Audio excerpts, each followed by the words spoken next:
Hey everybody, how you doing tonight? If y'all can hear me, put one in the chat.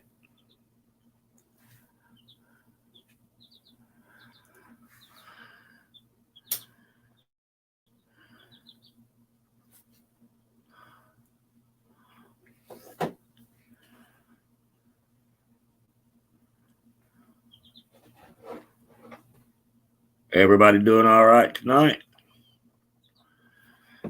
Hey Frankie, it's okay. We understand. Goes like that sometimes, and glad you're here.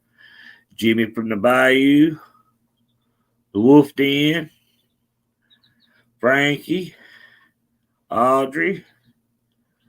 How's everybody doing so far? Everybody having a good evening? It's been pretty exciting, hasn't it?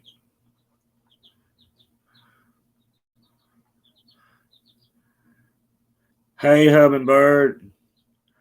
Look, she rang the doorbell.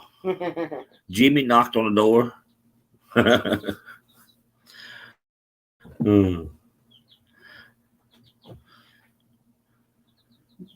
Kind of hang out here, let some more people come in.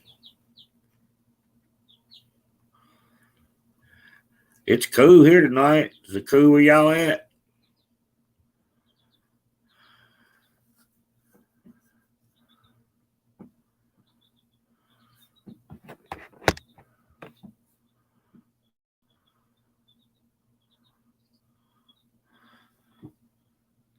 I hear you, Wolf Den. Don't work too hard.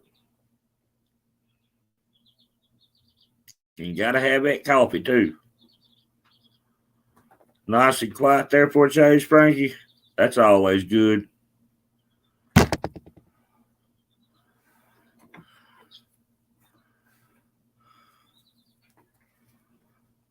Hey, Sarah Smiles, how you doing?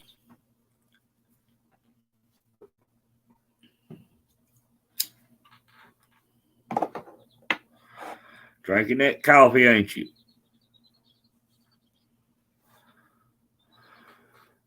Y'all gotta open the door soon, Wolf Den. What time you opening the doors?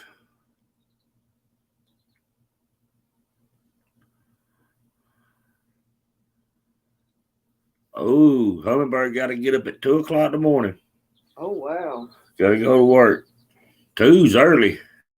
I couldn't do that, I don't think. Hey, Sugar Pie. 4 or 5, maybe. I don't know if I could do no 2. You got to work 2 to 7, or you got to be there at 7?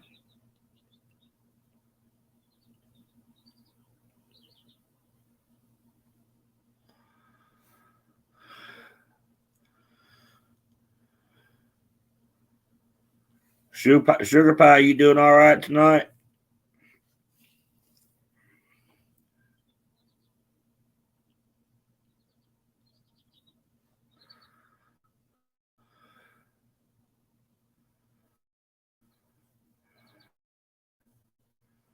Frankie said it's 83 there. That's a little warm. It's like 60 here.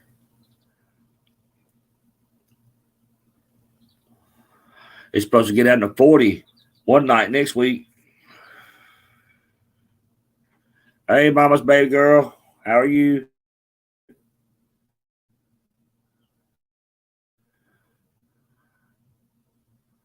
We're doing good, Sugar Pie, just hanging out. Hey, Mama T.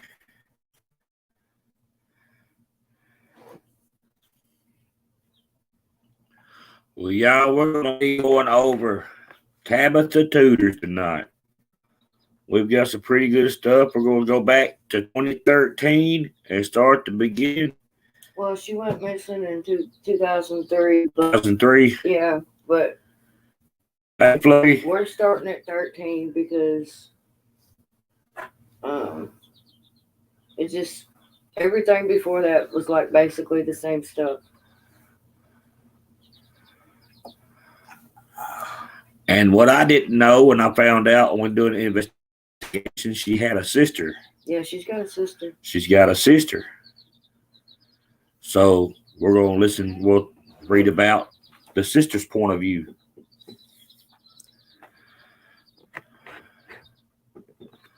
Wolf Den, when this is over, we'll be over to see you. So save us a spot.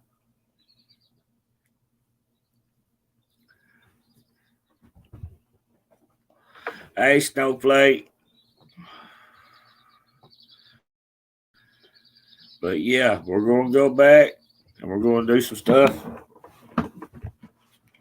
and check it out. I'm glad you're okay, Mama T.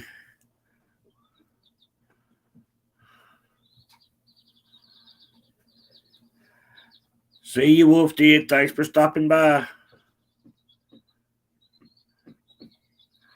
All right, y'all. We'll go on back. You want to go back? You want to do the video first? What year was that? The Sam. What year was that put out?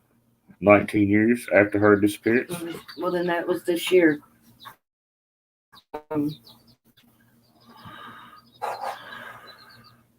Good night, Hummingbird. Hold on a sec.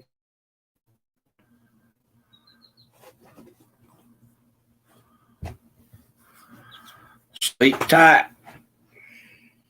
Have a good day tomorrow. This was put out in 22. Yeah, 5 months ago. This is most the end for this one. You want to keep the years in order.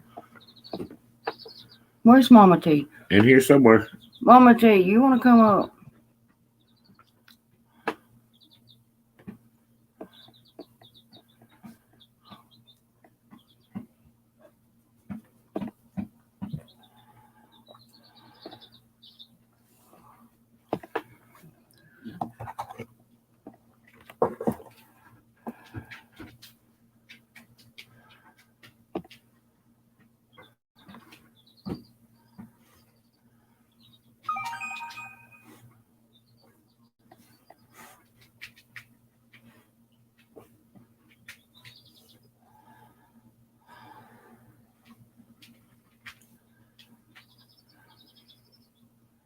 All right, I'll email you the link in just a minute, Mama T.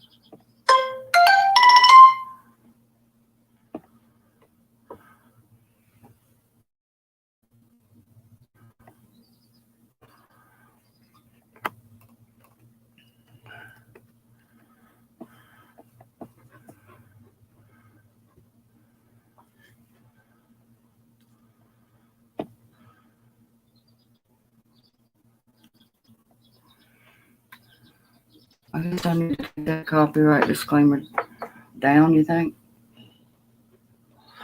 Oh, no. Can you pull the picture bigger? Nobody can see the. Ain't that the parents are right? Yeah, but it's as big as that. I can't get that no bigger. Can y'all see that picture?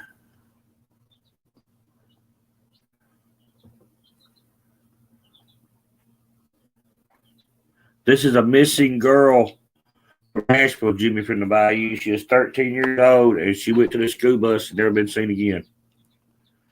This happened in 2003. Okay, Sarah said they can see it. Okay, that's her mom and dad. That's her mom and dad, y'all. This is the missing poster that they had on their porch for many, many, many years. And they still got it on there. Yes. They keep a picture of every year on there. All right, so read. You're gonna have to go back and forth, so you're not gonna be able to see chat. Let me send Mama T the link. Then we can get started.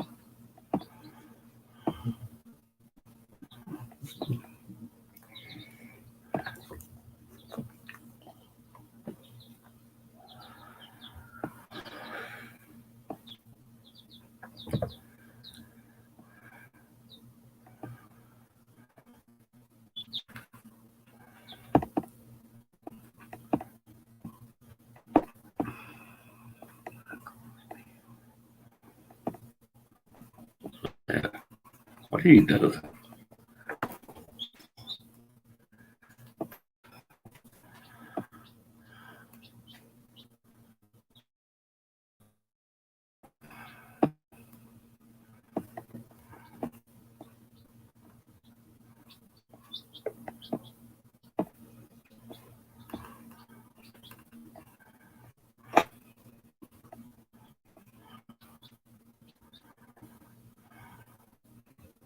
See that right I there? know. I can't email. That's what I'm doing.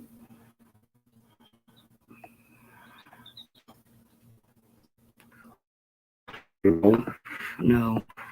I have no way to get the link from the computer.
Mama T, I sent it in email, but I used my other email. When you see the email, you'll know it's me.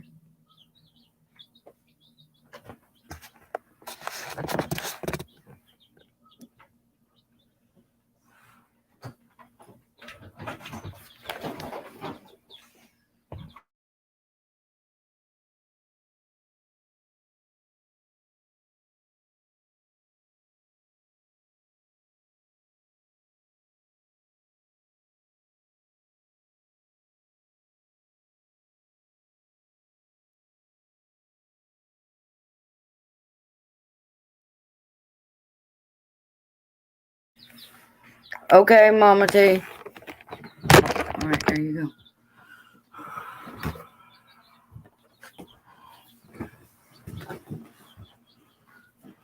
All right, y'all. This right here is the mom and dad. That missing person poster there, they put up one every year at their house. They don't live there no more, but they still own it. They moved, what, a few years back? Something like that, yeah.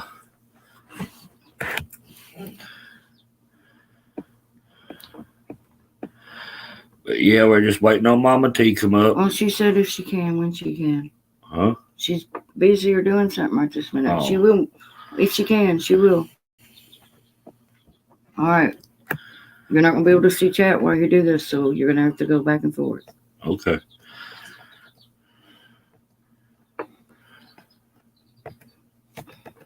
There you go. All right, on April 29th, 2003, 13-year-old Tabitha Tuders left for school and never came home. This story was first published in the March-April 2013 edition of the East Nashville TN, and it has been updated. Bo Tuders sits on his front porch finishing up a cigarette, winding down at the end of the work week.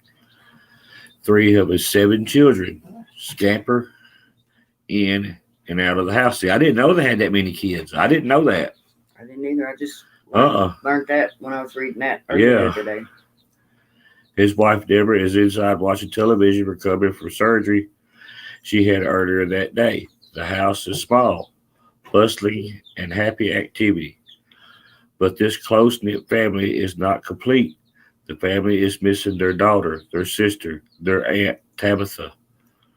It's been 18 years since 13-year-old Tabitha Tuders left her Lillian Street home to walk to the school bus stop. It's been exactly that long since her family has heard from her. How can a child just disappear without any kind of evidence? Wonders Tabitha's father. Bo, still disbelieving all these years later that his daughter never made it to school that day, never made it back home, and has remained missing for an entire decade. She was a real sweetheart, Tudor says. Quickly correcting herself, she's still a sweetheart. She's out there somewhere. We just have to get her back here. Today, Bo talks easily and openly about his daughter, eager to share memories. In the days just before she come up missing, as her family says, she brought home a straight A report card, won a prize at a church for memorizing the Ten Commandments, and read her elderly neighbor. She wasn't like your regular teenager, Tudor says. She wasn't boy crazy or mischievous. She enjoyed being home with family.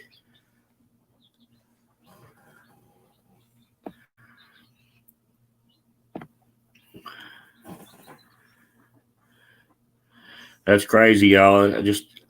It's sad to sit and listen to it. I just come back over and see what y'all are saying.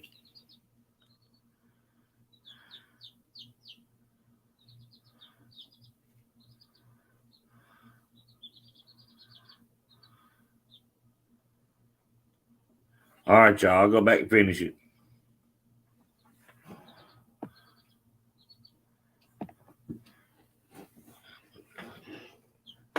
Where was you?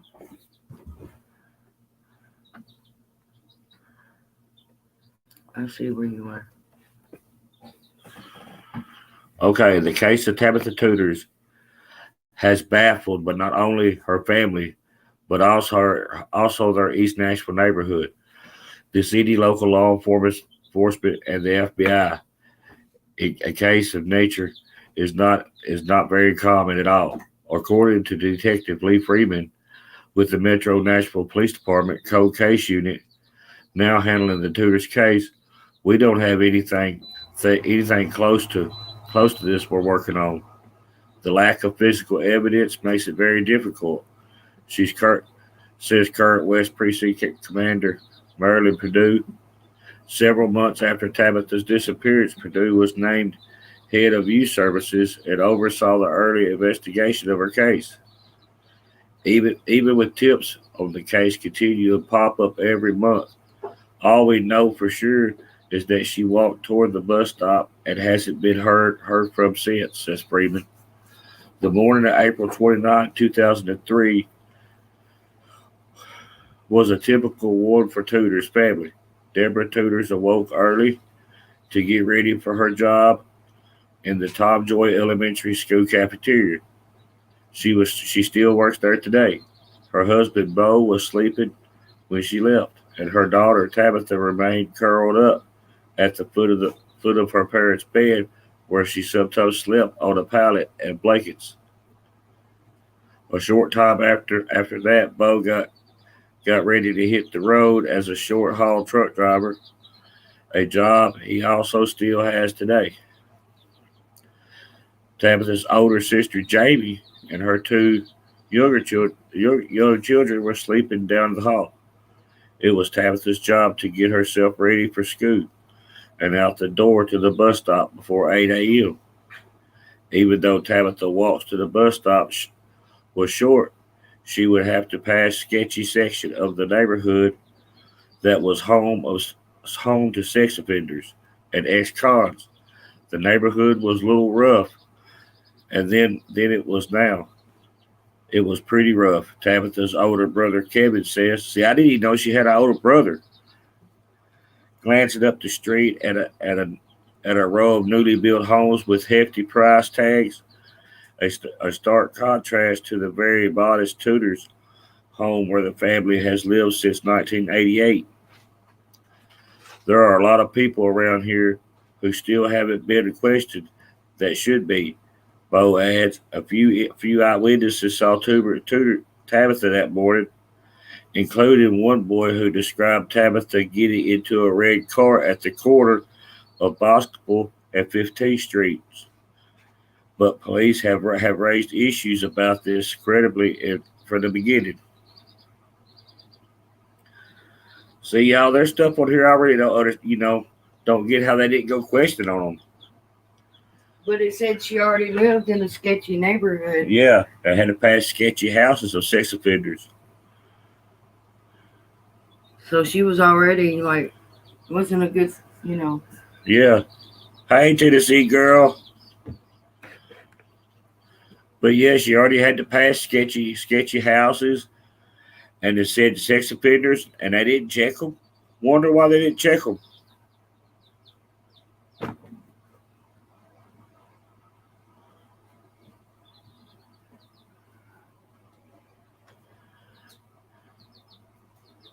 Hey, Mama T.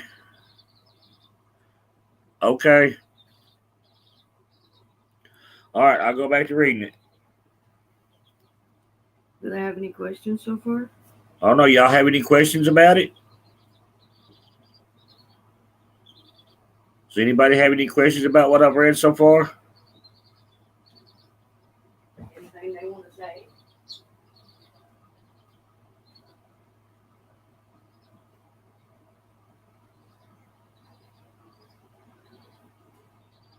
Okay, Cracker Jack. Does anybody have anything to say about what I've read?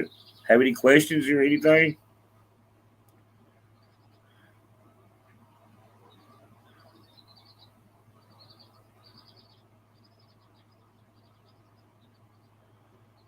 Okay, Fluffy.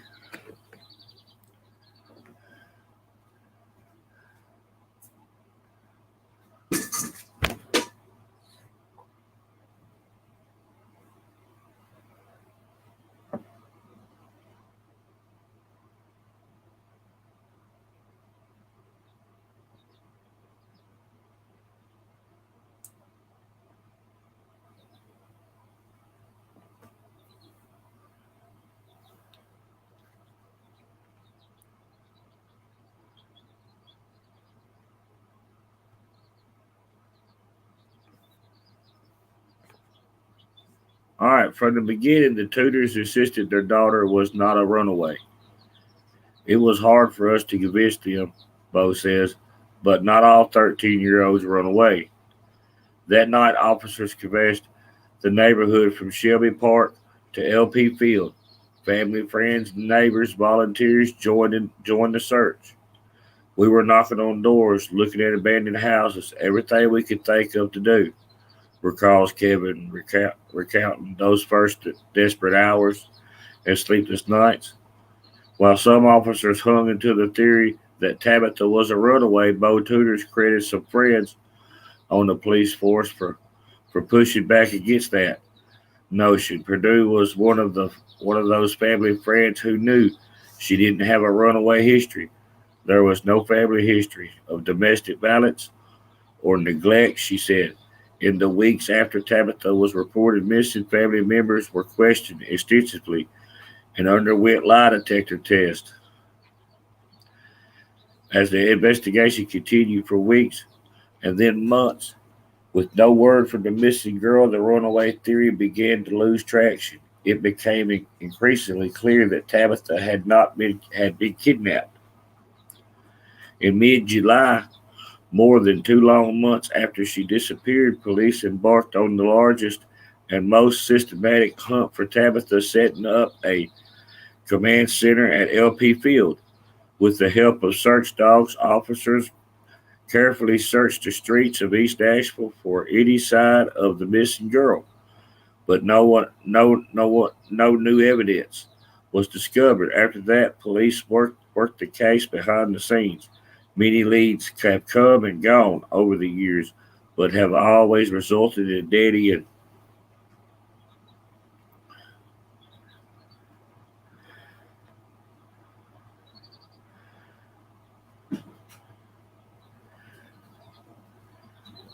Independent organizations dedicated to finding missing children, including Sean.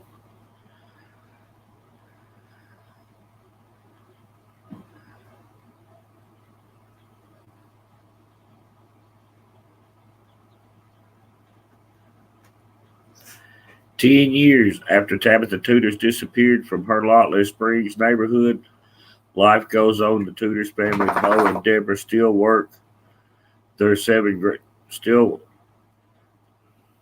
work, and their 7 grandchildren keep them busy. When they spent the night, they sleep in Tabitha's old room, which had been updated but still houses her old stuffed animal collection. The youngest Tudor's grandchild was just born on February 15th, Tabitha's 23rd birthday. Tabitha's older sister Jamie named her new daughter Olivia Danielle, giving her the same middle name as her little sister. You still have to go on with your life. I think I messed this up. I went too far or something.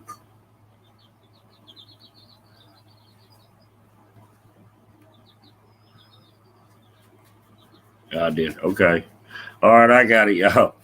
Independent organization dedicated to finding missing children, including Sean Holbrook Foundation, have been involved with Tabitha's case. The story has been featured in the websites of America's Most Wanted and the National Center for Missing and Exploited Children. The FBI is currently offering a $25,000 reward for information, but leads to the arrest and the convictions of the case. Beyond the initial searches, the Tudors family has done a bit of their own legwork to keep Tabitha's story in the public eye. They have appeared on national television's talk shows, and they've traveled to Las Vegas with hopes of meeting a girl who might be their daughter. Since Tabitha's case was transformed to the cold case division 2 years ago, the Tudors haven't heard many updates. Tips coming to the police fairly often, but if detectives were to notify the family about everyone, they would be on the emotional roller coaster, says Freeman. I understand that, says Bo Tuders, although it's sometimes difficult to convince himself. Every now and then, detectives may come by with a photo of a young woman that could be Tabitha, now 23. So far, nothing has panned out. Bo says none of the photos have turned out to be her. Freeman wants to be clear that just because Tabitha's file has been shifted to the cold case unit, it's not sitting on a shelf being ignored. While it's been said many times, he wants to say it again. If somebody's knowing something,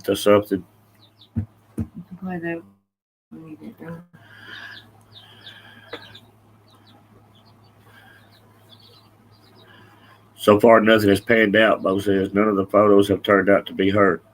Freeman wants to be clear that just because Tabitha's file has been shifted to the cold case, it's sitting on the shelf being ignored. While it's been said many times, he wants to say it again. If somebody knows something, the police department asks that they go forward. It may just take one tip or a piece of evidence to make a big break in the case.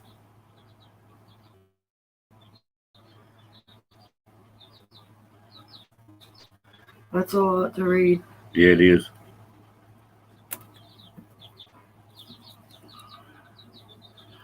"10 years after Tabitha Tuders disappeared from her Lottless Springs neighborhood, life goes on in the Tuders family." Okay, I read that part a minute ago. Okay, you have to go with your life with that. Bo, with his grandchildren and boys, she went missing. Can tell about her.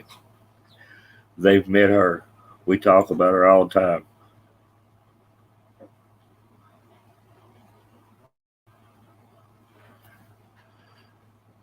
From his post on the porch, Bo looks over at the banner that hangs hung off the front eaves for nearly 10 years. It's a faded picture of Tabitha, and for vital stats that the phone number to call with any information about the case. It was up to the command center, and it's been here ever since.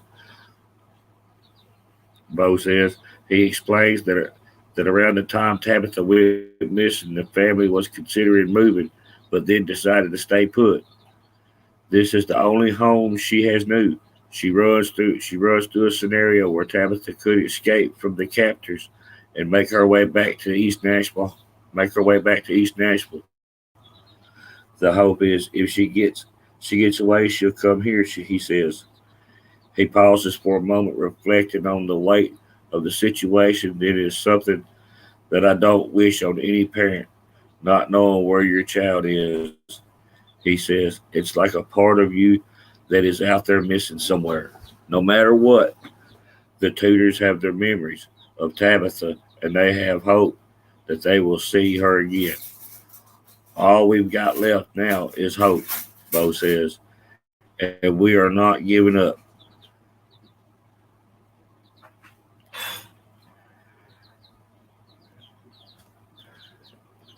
All right, that's all that.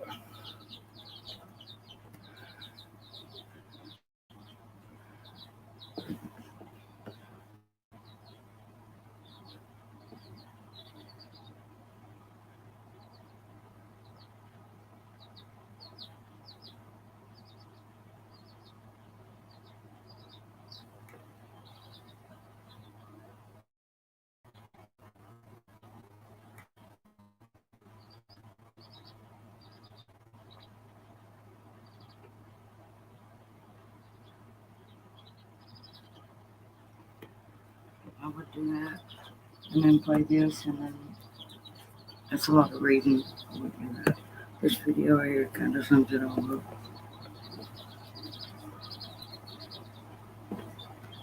All right, y'all. Y'all have any questions about that or anything? This is still an active and ongoing case, y'all. Yeah, it's active and going. You don't even have to play that video. You can just talk. Because that was a lot. But see, okay, that's really wild, ain't it, y'all? No evidence anywhere. Nobody knows nothing.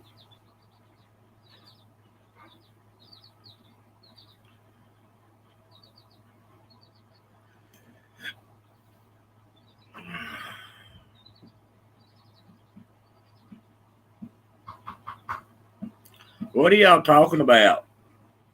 I missed it because I couldn't see chat. I hadn't seen chat in forever. What are y'all talking about, Mama T? Okay, yeah, you remember seeing about Tabitha? Yeah, it's still going on.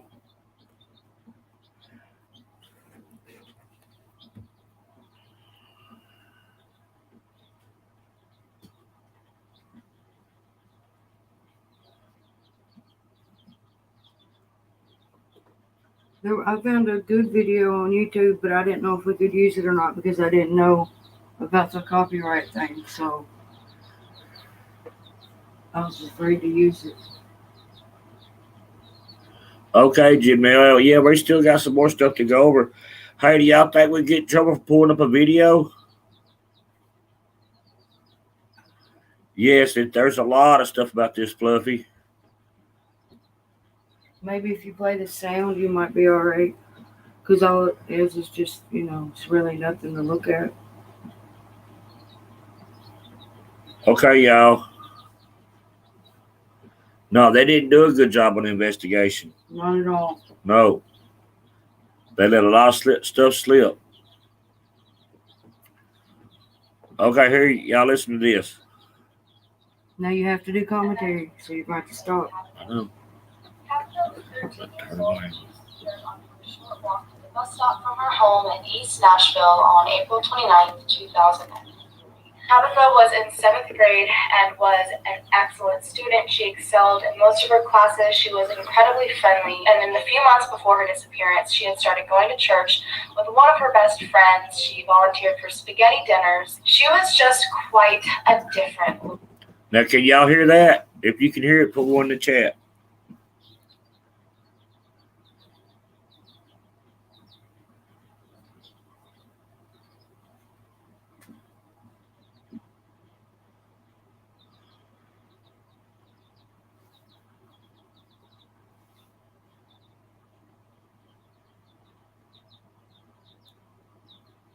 Okay. Girl. Despite being 13 years old at the time of her disappearance, she acted both younger than that and wiser than that all at the same time. Most of the time, she hung out with her parents at home when they weren't at work and she wasn't at school. She just preferred to be around them. And when she wasn't hanging out with them or her friends, she was usually with one of her neighbors. There were a few neighbors in the area, most of them a little bit older, that she would just go and sit with. She called them grandma. She would sneak over to one of her neighbors' houses in particular when her parents were cooking something that she just didn't want to eat that day because she knew her grandma would always make her chicken nuggets. She was just a friendly little girl full of heart, and she was just one of those old souls, I feel like, that really... Now, see, they're saying that she just hung around the house. She wasn't wanting to run off or anything like that. Wanted to be with people, her family. Yeah, she was like to be around family. All right. Just appreciated the more adult things in life and human interactions as opposed to those that usually younger teens like to involve themselves in. The morning of April 29th, 2003 wasn't unlike any other. Her mother, Deborah, woke up at 6 a.m. to start getting ready for work, and she woke up and noticed that Tabitha was sleeping at the foot of their bed. She didn't really know why Tabitha did this. Her guess was just to be closer to her parents. As I said before, she's such a family person, and in the middle of the night, most nights she would sneak in, make herself a little pillow cot at the end of their bed, and that's where she would spend the rest of the night. So she stepped over Tabitha, went on about her morning, and she left. Shortly after, Tabitha's dad, Bo, woke up to get ready for his own job as a truck driver, and just before 7 a.m., he gently woke up Tabitha, told her it was time for school, and she went on her own routine. Tabitha continued throughout her morning, but she still was not the only person left in the house. Her older sister Jamie and Jamie's children, Tabitha's nieces and nephews, stayed in the house as well, but they were all sleeping. And just around 7:50 in the morning, Tabitha left for her walk to the school bus, and At 7:50, she left to go to school bus. She obviously loved her parents. Like, they were really close, you know. And she come in and make a pout at the foot of the bed on the floor. She obviously wouldn't run away. Yeah. She wasn't abused. She wasn't mistreated, it doesn't seem like. And everyone that I've seen that spread so far said it was always a close-knit family. Somewhere along that walk, something happened. It was just a short walk from her home on Lillian Street to her bus stop, and the bus was supposed to be there at 8 in the morning to take her to Bailey Middle School. She only had about a 10-minute time span, which is plenty of time to get in the bus stop, but unfortunately was also plenty of time for something else to happen. The entire day came and went, and no one was aware that Tabitha was missing. So she had a 10-minute time span. No, she had a long time because she was going to school at 7:50. They thought her parents thought she was at school all day long, so they had a 9-hour. Right, but to get to the bus stop, it was a 10-minute span. Yeah, 10-minute walk to the bus stop. She never made it to school, so Right. she never made it No. on the bus. No, they never made it on the bus. Because if you think about it, what I've read, her mom always said there was two school bus stops. If there wasn't nobody at the first one, She would go to the she second would go one. to the second one. All right, y'all, here we go. Until around 4 p.m. Her mother worked at a local elementary school, so she got home fairly early in the day and would always be waiting for Tabitha to run in the door at 4 p.m. on the dot. She always was so incredibly excited to tell her mom about her day, but this day, Tabitha never came bursting through the door. Deborah sat watching the clock as the minutes just seemed to tick by. Okay, you figure she left the house at 7:50 in the morning, and she usually gets home at 4 o'clock. So it was all day before they realized that she was missing. Yeah. They had a long time. If anybody snatched that baby up, they had 9 hours to get. They could make it states and states and states away. That's right. Forever, and she just silently hoped that maybe the bus had run a little bit late, or maybe at the very worst Tabitha had just missed it. But she was very concerned that there had been no phone call to alert her to this. After waiting a while, she decided to walk the 3 blocks to the bus stop, hoping that if she stood there, maybe the bus would just roll up a little bit later than normal. But the entire area was completely abandoned. There was no sign of the bus, no sign of other children. There was no Tabitha. She decided immediately to drive to the school because at this point in her mind, the only explanation for why Tabitha wouldn't be home would be because she missed her bus. However, she was still wondering why she never would have received a phone call to come and get her daughter. When she got there, the building was locked, there wasn't a sign that anyone was around, and Tabitha wasn't sitting anywhere waiting. So she rushed back home, and around 5 o'clock that night, Bo returned home from his job, and they both decided there was something incredibly wrong, so together they went back to the school. When they got there, they were pounding on the door over and over again. Could you imagine going all day before you realize your child is missing? That would be hard. Yeah. And then when you find out they've had all day to do what they wanted, It's crazy. Trying to get someone to open the door for them, and finally a janitor came and let them in. They began frantically searching all the hallways, thinking maybe she got locked in a room, maybe she just, is stuck somewhere and people don't know. And then they stumbled upon a teacher and decided to ask if Tabitha missed her bus that day, try to get any information, and that's when, to their absolute shock and horror, they were told that Tabitha never even made it to school that day. They immediately called 911, and shortly before 6 That p.m. would be hard to swallow. Yeah, just think about it. You go looking for your child and find out they didn't even make it where they was going. That would be real hard. That'd be real hard to deal with right there. Tabitha was listed as a missing person. The Amber Alert was not put out for Tabitha, which I know frustrates a lot of us. You guys get incredibly frustrated in the comments when... Did y'all hear that? There was no Amber Alert put out for Tabitha. Was no Amber Alert. That's messed up. Yeah, I wonder why. She's been to tell us. Alerts are not sent out for children.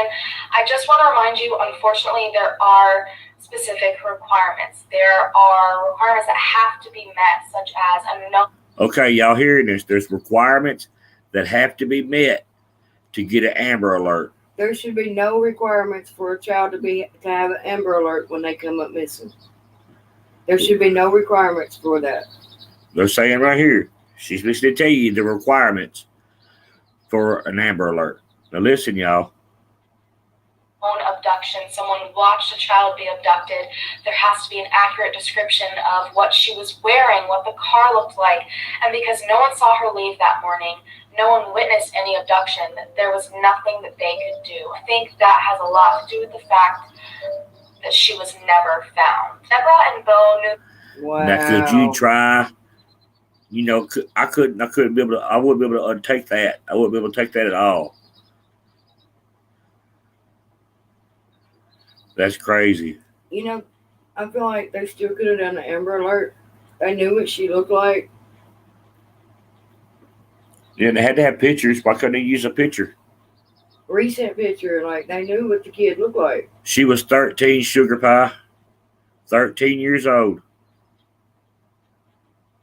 Their daughter very well, as did the rest of her family and even the entire neighborhood, and Deborah and Bo feared the absolute worst. Tabitha was not a young girl that would ditch school. I know when we are in our young teen years, we make a lot of dumb decisions, but Tabitha was very proud of her perfect attendance record, and that was not something she would be willing to mess up. So on top of that, she was so attached to her. She's obviously not a child that would skip school or just not go to school. Yeah, but she was proud of her attendance record. Like this was she loved school. Yeah, she was headed down the right road. Yeah. family. She wouldn't run away for any reason at all. The school had never called them that day, as I'm pretty sure they were supposed to alert them of her absence. So unfortunately, this meant she had been missing since that morning, sometime between 7:50 and 8 o'clock, and there had been hours upon hours 10 minutes that were wasted. Within 2 hours, officers were canvassing the area up to about 2 miles out. And I'm going to put up a picture right here of what the location looks like. She lived dead center in a massive neighborhood. There's not much around this neighborhood. It is just a ton of houses. And that neighborhood, I know where that neighborhood is, and it's just huge neighborhood of houses for miles and miles. 2 different schools. So she went missing in the middle of this neighborhood at that time in the morning when people are out drinking their coffee or heading off to work or walking to school just like her. Someone had to have seen her. They checked grocery stores, empty parking lots, massive fields. They checked different parks. They checked everywhere they possibly could and found no sign of her. 15 officers, along with Bo and Deborah, searched through the entire night, but still nothing. Media finally caught wind of the story around 10 p.m. the night she went missing, and they hoped that spreading this information as everyone was laying in bed, it would ring some sort of bell of someone who saw her that morning. Police searched over 72 hours straight trying to find Tabitha, but the one problem was that when they spoke to reporters, they claimed they believed she was just a runaway. I know there are That's crazy. Just a runaway. The whole case was messed up from the word go. Yep, from the very beginning.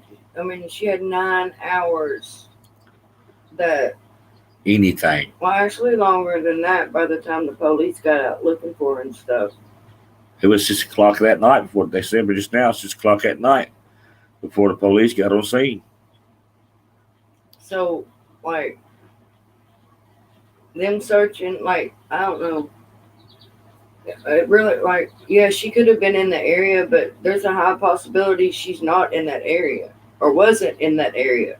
At that time, no. That's a long time. Yeah. She was, if somebody snatched her up, they was gone. Massive amount of missing persons that everyone says there's no way they ran away, and in the end they did. But with Tabitha, everything about her was just screaming the fact that she was a homebody and she was not going to put herself out there like that. But police refused to believe the parents, refused to believe all the neighbors, and they just kept pushing this story that she was a runaway, which leads a lot of people to not take it seriously, unfortunately. Even neighbors admitted to police and everyone that asked that Tabitha was like clockwork. There was even one neighbor that said if Tabitha was out before them to head to her bus stop, they knew they were late, and that's how they kind of kept track of their own routine in the morning. And oddly enough, the morning that Tabitha... See, she was that young and had a schedule like that. Yeah, Jimmy, they are everywhere. Hey, morning glories. How are you? Glad you came by. Just everywhere. She had a routine going though. Like, yeah. She was on schedule. Yep, you hear what they just said. And like the whole neighborhood knew the schedule. That's right. They seen her go on the bus stop, they knew they was late. The family left, and they were late to work that morning, and they expected to see Tabitha, but they didn't see her anywhere. She also had been so excited about a trip they were supposed to take to Six Flags in 2 weeks. She had been nonstop talking about it. She even had left behind items that she would have taken with her had she run away. She only left with the clothes on her back and her items for school. She left all of her personal belongings behind. She left her makeup behind that she loved. She left $20 behind. If she was planning on running away, at the very least, she would have taken her money to take care of herself. I know we've all been there as... So, it's possible that when the parents left to go to school, somebody could have went to the house and got her. That's possible. Yeah. She didn't make it to the bus stop. Or like Fluffy said, I think someone watched her house and took her. Yeah. Could be, yeah. Well, I read that she was seen walking down the road. And then talked to a red car. Talked to a red car. So, yeah, she had to leave the house, but she didn't make it to the bus stop. But I definitely do think it was somebody that was watching her. And that's right, Jamel. Somebody could have been watching, noticed her regular schedule.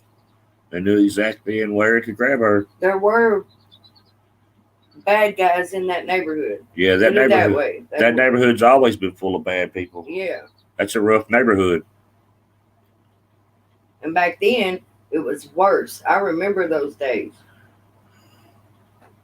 It is sad, Morning Glories. Young adults, young teenagers, when we get mad at our parents or something happens, we want to run away, but you better believe you're taking your $10 because you think you are going to somehow cross the world with it. But she left it behind. Police ended up finding a bit of paper in her room with her initials on it and another individual's initials of Now listen to this part, y'all. MTL. And despite their efforts, they were never able to figure out whose MTL. initials these were. Now, I It was am her honestly initials? wondering if they checked. On that paper was her initials and the initials MTL. And they never figured out to this day whose initials was MTL. They still don't know who those initials belong to. The school system. Obviously, they have everyone's information, all the students that attend the school, so there should have been some sort of way they could have narrowed down whose initials those were out of that. But because they weren't, I am incredibly worried it was related to something else, which I will speak about later. They also checked the logs of computers in a nearby library. She often went there to talk in different chat rooms, but that all led them to nothing as well. During this entire time, the community, you guys, it warmed my heart like no other. They came together for this family. Friends and family continuously brought over meals to make sure that Bo and Deborah and the rest of the family was eating something hot every single night, and they even came up with an entire year's worth of a schedule. They all alternated to make sure this family was getting what they needed while they desperately searched for their. Now see how close it was right there? You see that bringing food over every night, entire schedule for a year? Mm-hmm. It's like the whole neighborhood knew her. Yeah. They all knew who she was. Okay, Mama T. Daughter. Dogs were brought in within a week, and something interesting happened when they tracked her scent. The dogs followed Tabitha's scent from her street onto 14th Street, so it was following her normal route to the bus stop. And then it went up Boscobel Street, which is the street her bus stop is on, but halfway up the hill, the dogs turned around and went back down, which indicated to everyone that for some reason, Tabitha was walking on her way to the school bus, but something made her turn around. All family members. Now that's something I hadn't heard yet. Yeah, I hadn't heard that. The dogs tracked her scent up the hill and then turn around and come back down. Yeah. So she didn't make it to the bus stop. She almost made it there, but she didn't make it there. Yeah, she was close, but not there. Members were questioned thoroughly and took polygraph tests just to rule themselves out in anything to do with Tabitha's disappearance. Now, there were a couple of things that happened with her older sister, Jamie. A lot of people had speculations from the start. Unfortunately, when you Okay, now right here's a part I haven't heard, so we're all listening to this together. are the only person in the house of a young girl that goes missing, rumors tend to spread. Police publicly announced that there were a few issues with Jamie's story, but Jamie ended up coming forward herself and saying that the police actually intimidated and pressured her horribly. They told her that if she failed the test, they were going to take her kids away. They told her that everyone, including her family, was going to see her face all over the news. They made her so anxious that she couldn't even answer any of these questions without being terrified, which is one thing that can completely change the results of a polygraph test. If you were Wow, I've never heard that part now. So Jamie was obviously grown and already had kids. Yeah. When Tabitha went missing. Yeah, and they said that they just drilled her and drilled her. Yeah, see, I haven't heard that. That's the first time I've heard that. That's crazy, y'all. Did y'all hear that?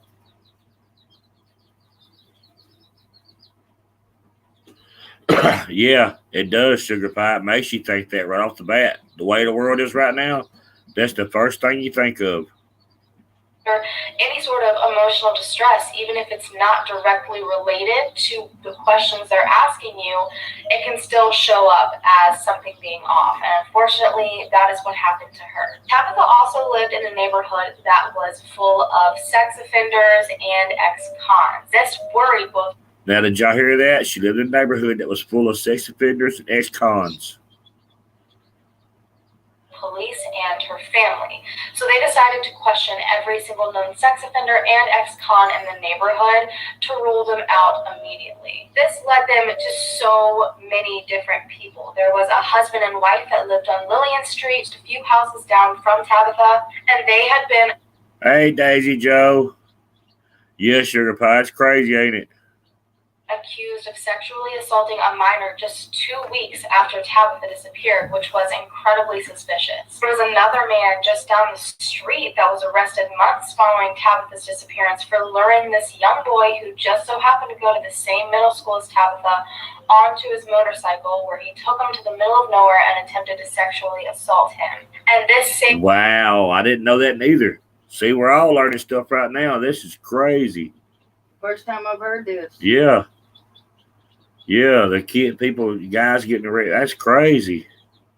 Attacker went on to attack another woman at the bus station. Years later, another neighbor was questioned because a family member of his actually came forward to warn Tabitha's parents, saying that this man, their family member, had sexually assaulted his own daughters and was in prison for 10 years. So they explored that possibility as well. But none of these people that were known for abducting and assaulting these minors and lived just a few houses down to a few blocks away from her were able to be connected to whatever happened to Tabitha that day. They were able to find quite a few people that actually witnessed Tabitha's walk this morning. As I said earlier, it was about 8 in the morning. That is when everyone's getting up, getting their coffee together, opening up their blood. All of that going around there and no leads? No leads at all? And Somebody all that? had to see something. Somebody knew something. It's popular and wide open. There's many houses in the neighborhood. Nobody's seen not one thing. Those houses are like very close together. Very close together. It's crazy. I agree, Fluffy. This case never should have went cold. No.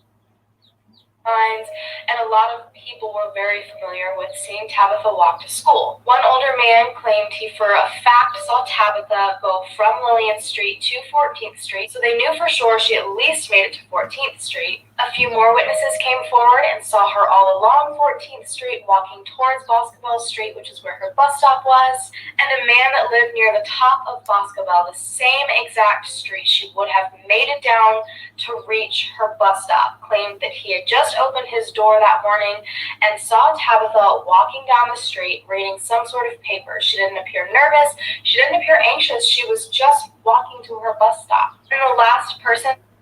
Just walking down the road reading a piece of paper. What was she reading, I wonder? But really, everybody's seen her, but nobody's seen nothing. Now, come on, most grown men that sit and go, or grown people that walk to a door, anybody in the morning opens the door and sees a little girl walking down the road going to the bus stop. They're gonna kind of watch, make sure nobody hits her or something. Look out for her. Yeah, they're not gonna just open the door and see her, turn around, and walk off.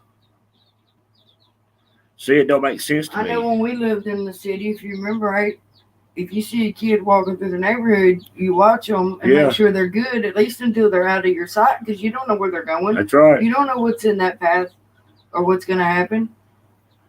It's wild. This case, they just didn't try, I don't think they worried about this. To possibly see Tabitha was a young boy. But this boy's story has never been validated. They have questioned his credibility since the beginning and have, in fact, stated him as unreliable. I am not exactly sure the situation around why, but I find it interesting because a lot of his information matches up with some other information. So this young boy claimed that Tabitha was walking up the hill or down the hill. I'm not exactly sure of which. Okay, now, y'all, listen to this part. I know what she's going to say because I read about it earlier on another one. But listen to this part right here. Yeah, everybody does, Fluffy. Everybody does. But listen to this part right here. And I bet she says they never investigated or questioned this. I bet that's what she says. Direction, and he said that a red car pulled up beside her. He said that they had a quick conversation, Tabitha and this man in the car, who this young boy says was a 30 to 40-year-old black male, and then Tabitha got into the vehicle. The car then did a U-turn and headed back down the road. So you remember what I said earlier about the dogs. When the dogs tracked her scent and it Right. Dogs tracked her scent and turned around and went back down the road. Mm-hmm. And he was a 30 to 40-year-old black male. Yeah. was multiple dogs. I want to clarify that real quick. These dogs followed her scent and then did an exact turn just like this boy had said. So I'm honestly wondering why his story isn't credible. There were no leads that panned out. They had exhausted all their options. They had searched us. But his story's not credible. It never panned out.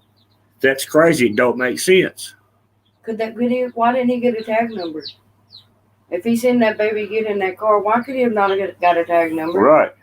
Why could he not have done more than... It may have been a young boy, but they could have investigated. Yeah, I mean, if he knew, he didn't have to know her, but when you live in a neighborhood around people, even if you don't know them, you kind of you look out for them. You know the things that they do and the places that they go, as far as close to home or walking down the road or whatever. You know what I mean? If he knew this wasn't normal for this child, why could this man not have done more? But was it a young boy, they said? And his story wasn't credible? Did they say it was a young boy? Yeah, I think they said it was a young boy and his story wasn't credible. Anyway, it just doesn't make sense to me. I'll just say that. It doesn't make sense. Oh, no, Sugar Pie. It's baby chicks we hatched the other day. They're about 2 or 3 days old, and we're having to keep them warm. Keep them in here. They ain't but 3 days old. Yeah, 3 days old. Well, 3 of them is 3 days old, and the other one is 2 days old. Yeah. Yeah. It's baby chickens. We have them in a tote in the house so they can stay warm. Huh. No, I don't guess they checked anything, Fluffy. They said his story wasn't credible. As much as they were willing to search for someone labeled a runaway. And then that summer, they decided to zone in on a man that claimed to see Tabitha while driving another young man to the local high school. The man's story did not add up at all, and they were already questioning what he was saying. And then he started having many conversations with reporters covering her story and would describe her very inappropriately. He spoke about how Tabitha was developing physically and would kind of map her body out with this. Now, did you hear that? That's sick right there. That is right there is sick. That's a pedo. Yeah, that's the true meaning of a pedo. Hands. And he was also unable to give the police a solid reason as to why he was in that area to begin with, which made police wonder if he was a predator scanning the area. So he was listed as a top suspect in the case. Police searched his home in Shelby Park about 2 miles away from Tabitha's home, and they used luminol. And luminol is a substance they spray over different surfaces, and it interacts with blood and will show if blood was present at some point. No evidence was found in the home, and the luminol did not show any presence of blood, so they kind of steered their eyes away from him while still keeping him on the top of their brain as a suspect. Months and months passed, and Tabitha never returned home. So the theory that she was a troubled teen that ran away that would eventually come back. Now, a troubled teen, they didn't prove she wasn't no troubled teen. Mm-hmm. They proved that, there was no trouble in the home. Yeah, it seemed like she was well taken care of. Seemed like there was no abuse. None of that. It seemed like it was a very good household. Yeah. Sugar Pie, we got some pictures of the other 9 we got out there in the coop, but we can't get them to work right. I might send you some pictures and let you make a video if you want to.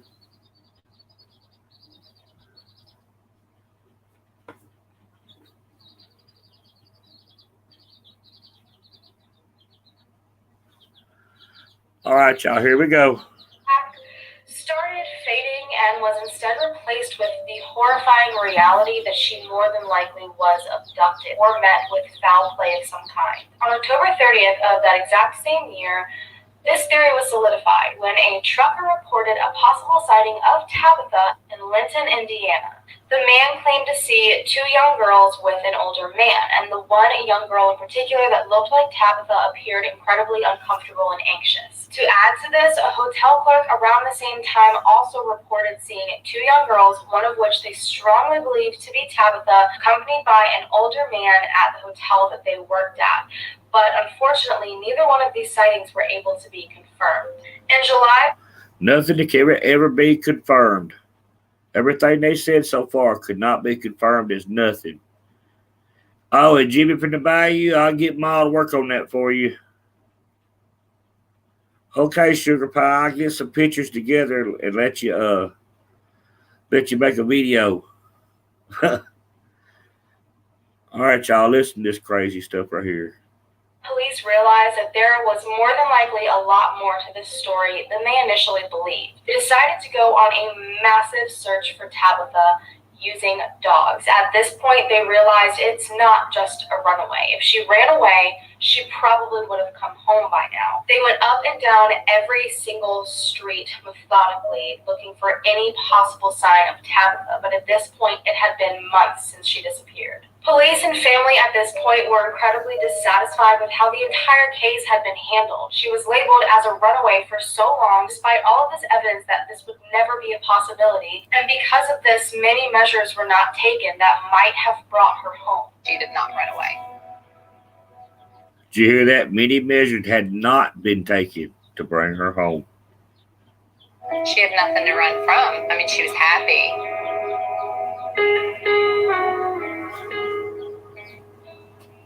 The police chief at the time, Deborah Faulkner, refused to take any sort of responsibility for this, which was even more frustrating for the family and the entire community. Instead of admitting and apologizing for the lack of progress because of how they wrongly handled the situation at first, she decided to instead blame the family. She claimed that it took over 3 days for the family to nail down what Tabitha was wearing, and she complained that they gave her an outdated photo of Tabitha.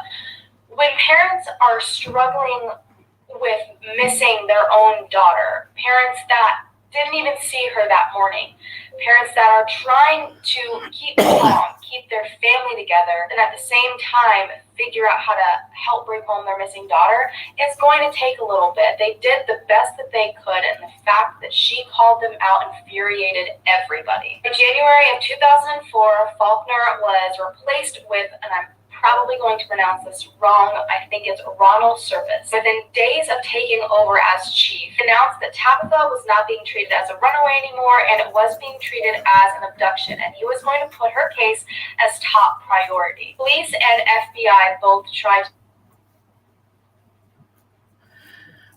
Okay, they never, you see that, you hear what they're saying?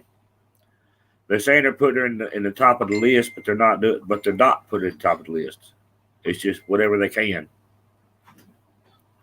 Figure out what exactly was happening in this case. And then there were others who were trying to figure it out for their own. A longtime family friend, Johnny White, had his own theories. One of his theories involves Jamie, Tabitha's older sister's now ex-boyfriend. While Jamie strongly disagrees, Johnny White, along with a ton of web sleuthers, strongly believe this man's involvement is incredibly likely. The morning that Tabitha disappeared, Jamie's ex-boyfriend got off at around 7 a.m., so just shortly before Tabitha went missing, and he worked at a nearby store. To add to this, he almost perfectly matched the description that the young boy had given, all the way down to the red car. He had lived at the Tudor home before, so he was very familiar with everyone's routines, including Tabitha's. He knew when she got up in the morning, he knew when she left for her bus, and he knew where her bus... But his story wasn't credible. You hear this? I don't get that. If he knew the routine, he knew everything. So why was his story not credible? That's what I don't get. It don't make no sense. If he knew that much.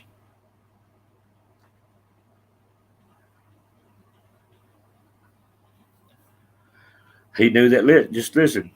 Stuff was. So he knew everything he would have possibly needed to in order to abduct her. While the entire family was searching, it is reported that he refused to help search at all. So many people strongly believe that he was involved in some way, shape, or form due to the circumstances. Tabitha's own family even said that she would never get in the car with a stranger. She would only get in the car with family. So a lot of people think he was close enough to be family. She would have gotten in the car with him. Then an 11-year-old girl from Northport, Alabama disappeared in August of 2003. She had the same physical appearance as Tabitha and disappeared under the exact same circumstances. The girl's body was unfortunately found later on, and there's never been any evidence to prove that there is a connection. They are incredibly far away in distance, but police don't want to rule anything out at this point. Deborah and Bo went on many talk shows trying to spread the story about their daughter, and unfortunately this. You know, you figure if you go on all these talk shows and the cases on unsolved mysteries and all that stuff, you would think there would be some kind of clue or something out of all these years. I'm concerned about that guy they were just talking Yeah, about. that boy that lived at the home. Yeah. See, he lived at the home, knew their schedule, knew everything. It sounded like to me he wasn't investigated enough. Well, that's the one they said his story wasn't credible. See, I don't get that. Why would his story be credible? He didn't even want to help search. To me, Yeah, that shows guilt. If you're that close to that family, and you didn't want to it help doesn't search or matter whether anything. you are or not. If there's a missing child, you should want to go look for that child. That's period. But you knowing that family and being that close to it, you should be right there with the parents. Come on, we got to go look for this baby. We got to go find her right now. That's right. Why would you not want to go look for her? Why would you not want to help? Yeah, it don't make Other than you could be guilty or you have knowledge of what happened. right. To me, that shows. It shows guilt. Yes, big time. He does, don't he, Snowflake? He sounds suspect. And I want some coffee too, sugar pie. This just ended up putting them in a perfect position for people to take advantage of them, and it happened quite a few times. And one of the talk shows, a psychic told them that their daughter was no longer alive and was in the middle of a field. The same exact psychic told the exact same thing, almost word for word, to another family, but that family's son ended up coming home completely unharmed. So not only was the psychic wrong, but the psychic was also just kind of throwing the same story out to everyone. So the psychic the story wasn't that the incredible psychic either. told Right. Deborah and Bo was absolutely horrifying and nothing any parent wants to hear. It gave them the tiniest little glimpse of hope, and just to see that the psychic was wrong and to see that the psychic was throwing the story out to everyone else as well was absolutely devastating. I personally can't imagine what it's like to lose a child and have no idea what happened to them, but as human beings we want an answer desperately, and we tend to get fixated on certain things if it gives us some sort of relief, and to have that for a second only to be kind of stripped away must have been the worst feeling. They also went through many different pranks. As a parent, could you imagine, though, really imagine, your kid leaves to go to school, and that was the end? No. There's no no way. way. Uh-uh. No way. I couldn't sleep. I wouldn't be able to eat. Only thing I would be focused on is finding my child. That's right. That is it. Like nothing else in this world would ever matter to me but finding my child. Like there would be no sleeping. There would be no leaving home. There would be nothing. I'd want my child. You couldn't imagine that at all. No. They actually had to totally get rid of their house phone because they would receive phone calls from pranksters saying, "I'm Tabitha, come and save me." They have That's been messed up. through absolute That's hell trolls. back and have just had to roll with the punches while. You see, back then, even trolls was on the telephones. That's messed up. How could you do that to a Yeah. family? That's what that is. continuing to be hopeful that one day their daughter would come home to them. Garden was planted outside of a school. I don't know if it's the same one. I saw a completely different name, but I don't know if Bailey Middle School maybe just changed its name. But there is a garden outside of a school for Tabitha. There's a beautiful cherry tree, a concrete angel, and a bench that has a plaque in her memory. Brett and Bo also attended what would have been Tabitha's high school graduation to honor a moment of silence for their own daughter. Every single year since she disappeared, on the anniversary, they have held a vigil for her. These parents, you think after so many years, you would just get so tired and so hopeless that you would just want to give up. But they are trucking on, and they are trucking on so incredibly hard. There's no way you could just lay down. You'd have to go, have to go, Yeah, have to I'd go, have to. have to go. Yeah, like I said, that would be my main focus, and it would be my main focus for years until she was found. However long it took, that would be my main focus. Nothing else in this world would ever matter to me. Like, I don't even know if I could move past it 10, 15, 20 years later. I just don't think I could move past that. That would be And hard. they're That this would be beacon hard. of light and hope and faith to other parents who are going through the exact same thing, that years can pass and you can still have hope and you can still try your hardest to bring your loved one home. Please bow your head, Brother Darcy will say a prayer. Another year. Dear Lord, we thank you for all our many. Now this part is a news clipping. blessings. Another reminder of heartbreak. Dear Lord, we just ask you to be with Tabitha, wherever she might be, dear Lord. Time doesn't always heal all wounds for Bo Tuders. It could happen to anybody. 14 years of feeling empty. 14 years of hell. 14 long years since his daughter vanished. You wake up one morning and you kiss her goodbye and you don't see her no more for 14 years. It's a nightmare. Here's my boo, and I loved her. I love her now. I love her, and I'll miss her always, but I'm going to see her again. She's out there, and someday she's That's right. Her nickname was Boo. coming back. With the power of social media in recent years, her family's working that her name is never forgotten. Let people know that she's still out there somewhere and she needs to come home where she belongs.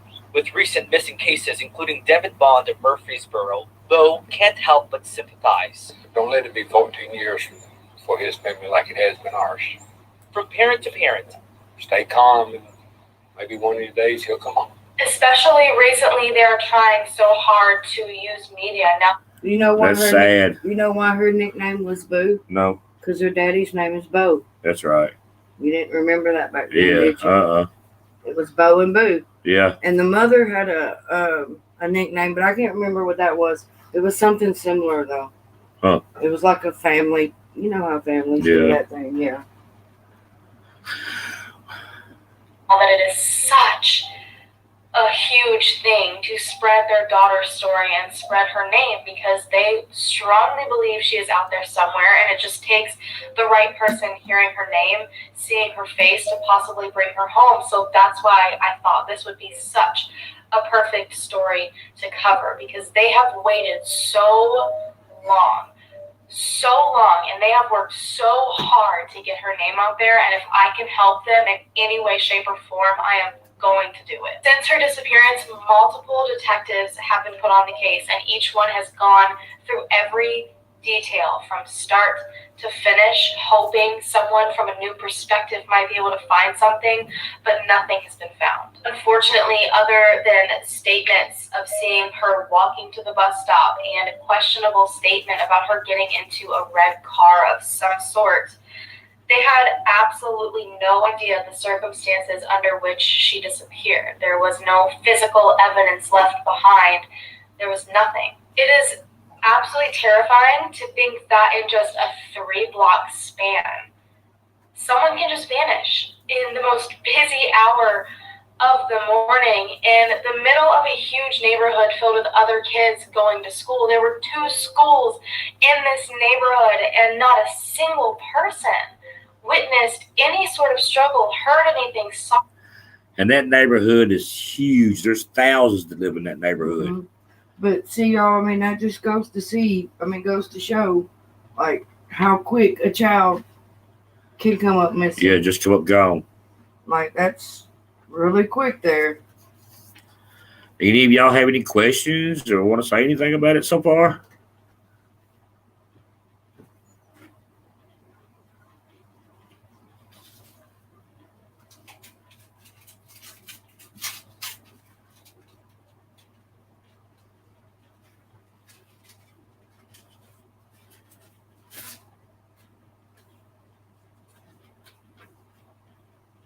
Okay, Mama D. Mama T, I hope your head feels better.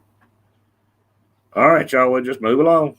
Anything. How does that happen? In 2010, the FBI offered a reward of $25,000 to anyone who had any information on the disappearance of Tabitha Tuders. And on the 13th anniversary of her disappearance, the FBI increased the reward to $50,000, which is where it still stands today. They've said that someone might have a tiny bit of information, the most minuscule Even a bit of information that $50,000 they think reward is couldn't bring her unimportant, home. and they're not reporting. But that one time.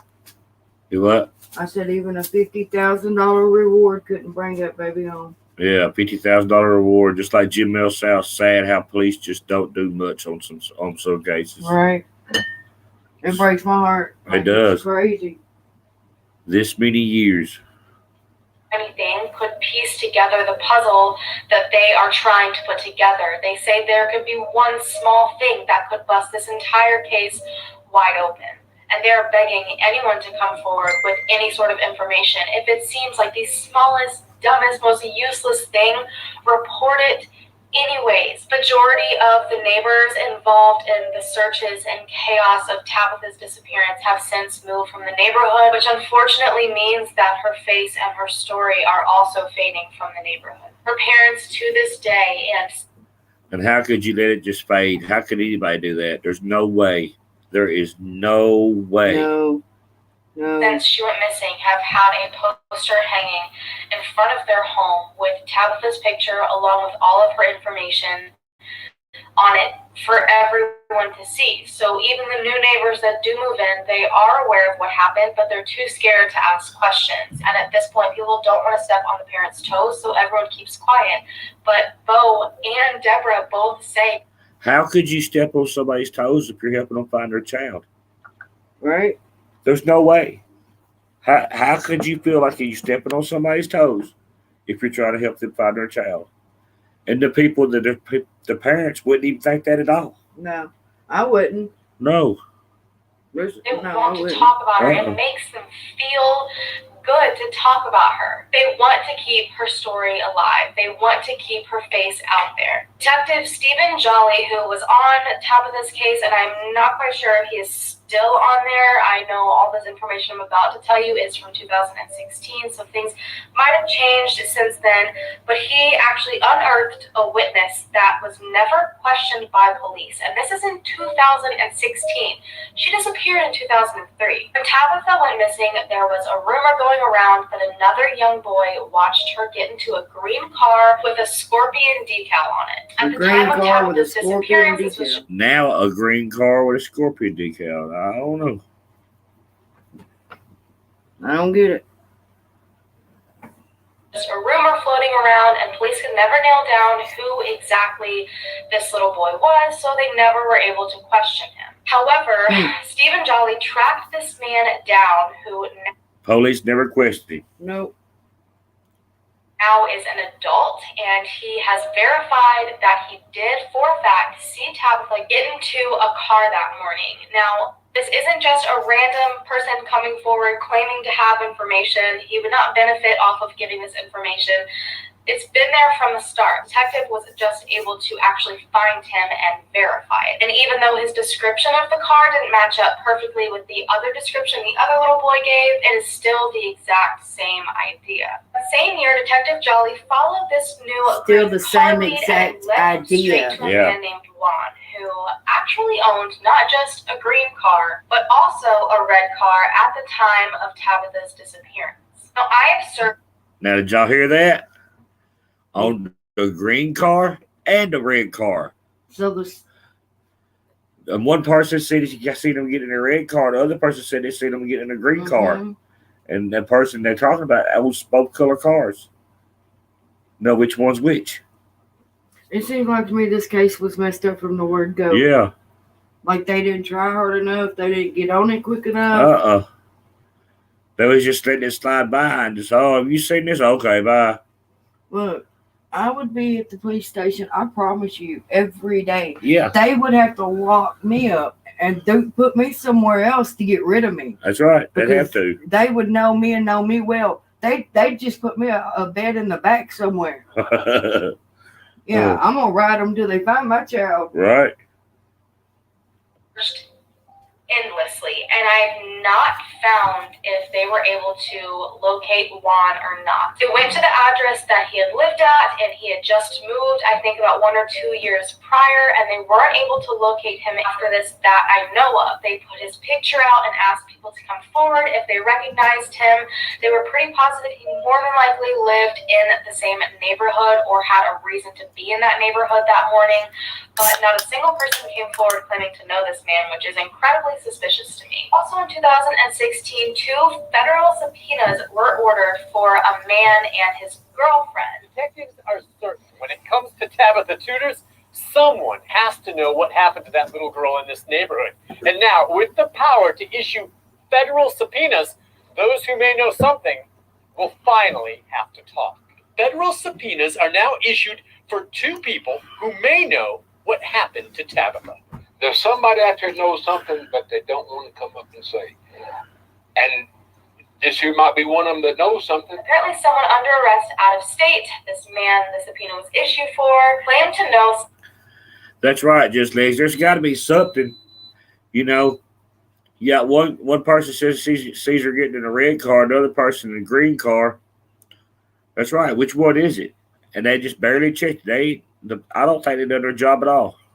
Something about Tabitha's disappearance, but when he was questioned further, he recanted everything.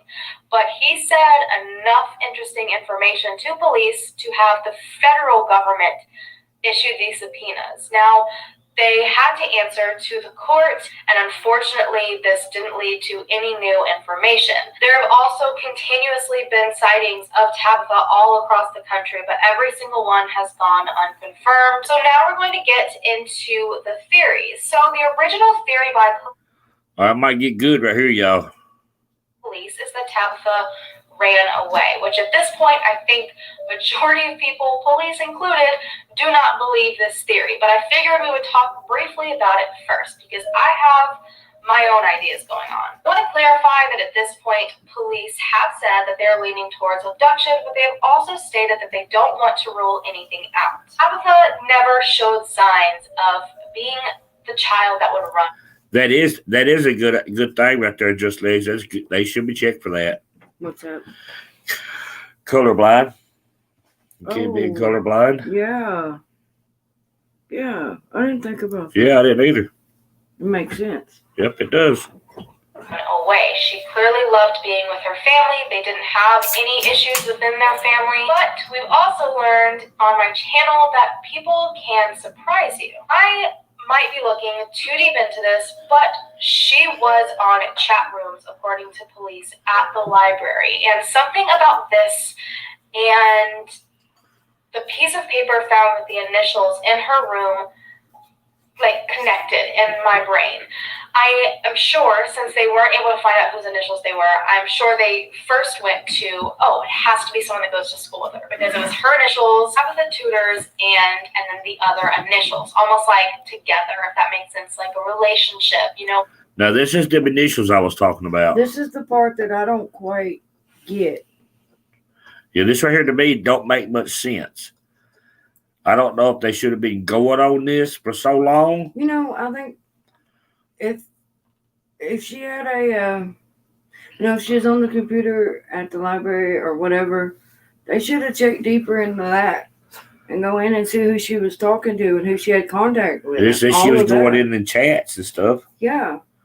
Well, I don't know if they had a way to check that back then. I mean, this was 2003. But it just seems like to me they could have done more than what's been done. Right. It seems like they hadn't done much of nothing. There had to be some way back then that they could check some kind of stuff on the internet. You know what I mean? When people write their initials someone else's and a heart on a tree and all these different things. Since I'm sure they thought of the idea of checking at schools and didn't find anything, I am wondering if maybe because she was so kind of reserved and to herself, wanted to be with family, I'm wondering if she didn't find some sort of person and developed a relationship with them on this chat group. Mm-hmm. The problem with chat rooms, though, is that you don't actually know who you're talking to. And 13-year-old girls and boys alike are prime targets for predators in these chat rooms.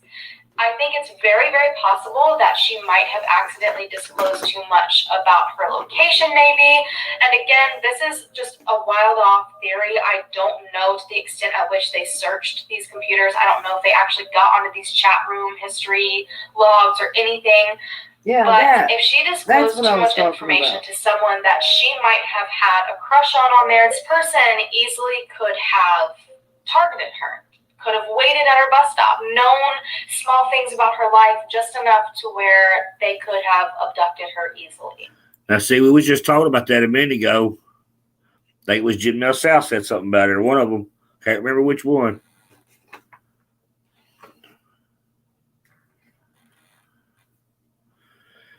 Okay, just Leg says around 2003, she believed they could have checked internet trails and stuff. But why didn't they? Why didn't they go into the chats? Why didn't they go back and check? There's just so much more with this whole case that they could have done that they failed to do. If these initials that were found on this piece of paper didn't ring a bell to family that she was so close to, didn't ring a bell to the school, she clearly was the only person to know the person with these initials and maybe was even hiding it. So I hope police thought to check deeply into all those chat logs, because this seems like such a huge possibility to me. This person might have convinced her to run off somewhere. This person could have been an older teenager that maybe pulled up that morning and was like, hey, I'm so-and-so. We speak in the chat room a lot. You should come and hang out with me. And, you know, she doesn't get in the car with strangers, but if it was someone she had a crush on in a chat room, things might be a little bit different. Again, if she had decided to run off to meet this person, she could have encountered someone she wasn't expecting, and something might have happened because of that. But the only thing that really gets to me when it comes... But okay, there again. Why would she not take her $20 that she had in her bedroom? That's right. Why would she not take any clothes? Why was it that she just took what she needed for school and the clothes on her back? Yeah. What I look for is how many girls is going to leave the house without their hairbrush and their purse. Especially if you know you're not coming back home later or whatever. That's right. Yeah, you're going to have your belongings for sure. That's right. To her purposely running away is that the person that saw her that morning, every person that saw her walking, she didn't seem anxious. She was about to do something that was risky, that was going to take away her perfect attendance and possibly alert her parents to what she's doing. She probably would have been nervous. So I don't think it's very likely she ran away to meet this possible person she met in a chat room, but I don't think it should be ruled out because, as I said, this person just as easily could have abducted her if she gave too much information. So this brings us into our next theory, and we've talked a lot about patterns before and, you know, how dangerous a routine can actually be. People scouting for abductions or trafficking, they look for routines. They scout out these big neighborhoods just like this one, near schools where kids will be walking to school or taking the bus to school, and they... Yeah, but just as they ruled out her being a runaway, they brought her as an abduction, and then let the case go cold. Yeah. So they ruled out her being a runaway. They watch for, you know, these bus stops. When are kids going to be away from their parents, you know, walking unexpectedly on the street? A complete stranger could have snatched her up. You know what? Aren't we all creatures of habit, though? Don't we all get our own routine? I mean, we're all like kind of set in our ways at some point. I mean, we all get up. Not everybody drinks coffee as soon as you get up. Most of us do. You know, but either way, you have your little morning routine. You have your routine throughout the day. You know? And this really just don't make sense. Incredible incredibly easily. Well, it At the does. same Somebody time, knew the because her routine. neighborhood Yeah. was filled with so many sex offenders and ex-cons, you know, her neighbors were watching her and knew her every move. Well, some of her neighbors were these sex offenders and ex-cons. They could have been watching and known her routine just as much as everyone else did. Know that they were That's right, Jim Mel South. It's hard not to have a routine. questioned, but police have stated that some people have not cooperated with them and they've not been able to question a lot of persons of interest in this case. So I'm wondering if one of these people just so happened to be the person responsible for her disappearance. When it comes to So they haven't Jamie's questioned all the people of ex-boyfriend, interest? No, they again, he haven't was questioned. familiar with Tabitha's routine. Now, see, they haven't questioned everybody with interest. It has been how many years? A decade? 19 years, has it? Yeah, 19 years, and they still haven't questioned them. Has it been? I need to look that up. Hold on. I believe it is 19 or 20 years, something like that. How could you not find somebody and question them within that length of time? Yeah. Is not an uncommon thing for spouses of older siblings to develop some fascination with other siblings. It's happened before, so that's also another possibility here. I know Jamie said that there is absolutely no way, but again, people will surprise you. I think it is better safe than sorry when it comes to questioning what someone was doing on the morning of someone's disappearance. At this point, I still have no idea if this ex-boyfriend was ever questioned by police. I don't know if he was ever listed as a suspect. I don't know if Johnny White ever got any more information, but I am hoping this was looked into as well because he knew the routine, he was in the area, he was up and out at that time, and he matched the description almost down to it. That's right, just However, legs. I'm assuming because of all that information, police They wrote her as an abduction 2 months later. That's right. And it has been 19 years as of April. Yeah, 19 years of April, they've been gone. 19 years, and they never found them people in question them. I couldn't imagine. If I was the parents, I'd have went and found them and questioned them myself. April 29th made 19 years. more than likely to check on it. I just thought it would be probably a larger story if they did, and I haven't been able to see anything about it. So I quickly also want to talk about the two that the subpoenas were sent out for in 2016. Subpoenas now, y'all. I know that it led to no information, and it was on a federal level, but I honestly wonder why someone random out of state, years and years, over a decade after a young girl went missing, would randomly come forward. Yes, just they said she used to go to the library and get on one of the computers at the library and at school and talk in a chat. Talk in the chat rooms, yeah. But I haven't figured out what chat or nothing like that yet. Back then, what was it? It was Yahoo? Or something like that, yeah. I think Yahoo, well, I mean, there was others, but I think back then, like Yahoo back chat was the biggest one back then. I don't know when it come out. I'm pretty sure I'm correct on that. I could be wrong, but I'm pretty sure I'm right on that. While being placed in arrest and say, oh, I know information about Tabitha Tuders. I find that very odd. I know her case was highly publicized. A lot of people knew about it. I've known about it since as long as I can remember. But I just find it strange. You know, imagine being arrested. Why would you first think of a case from over a decade ago and not have some sort of connection to it? And it really makes me question what this person's intentions were. I know that a lot of criminals tend to play this sort of game to benefit themselves when it comes to early releases and, you know, being given deals.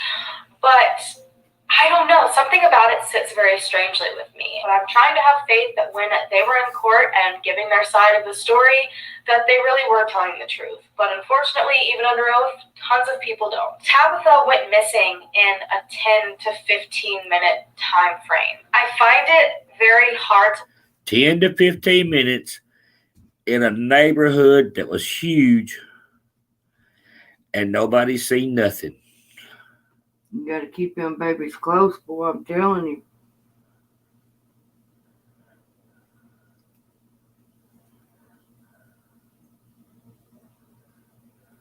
I couldn't imagine. I'm noisy. Wow, Jamil, that is wild.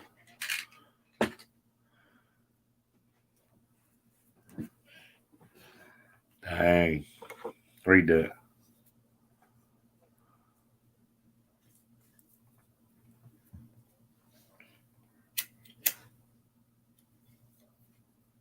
Oh my Lord. Uh. That is crazy. I couldn't imagine that. No.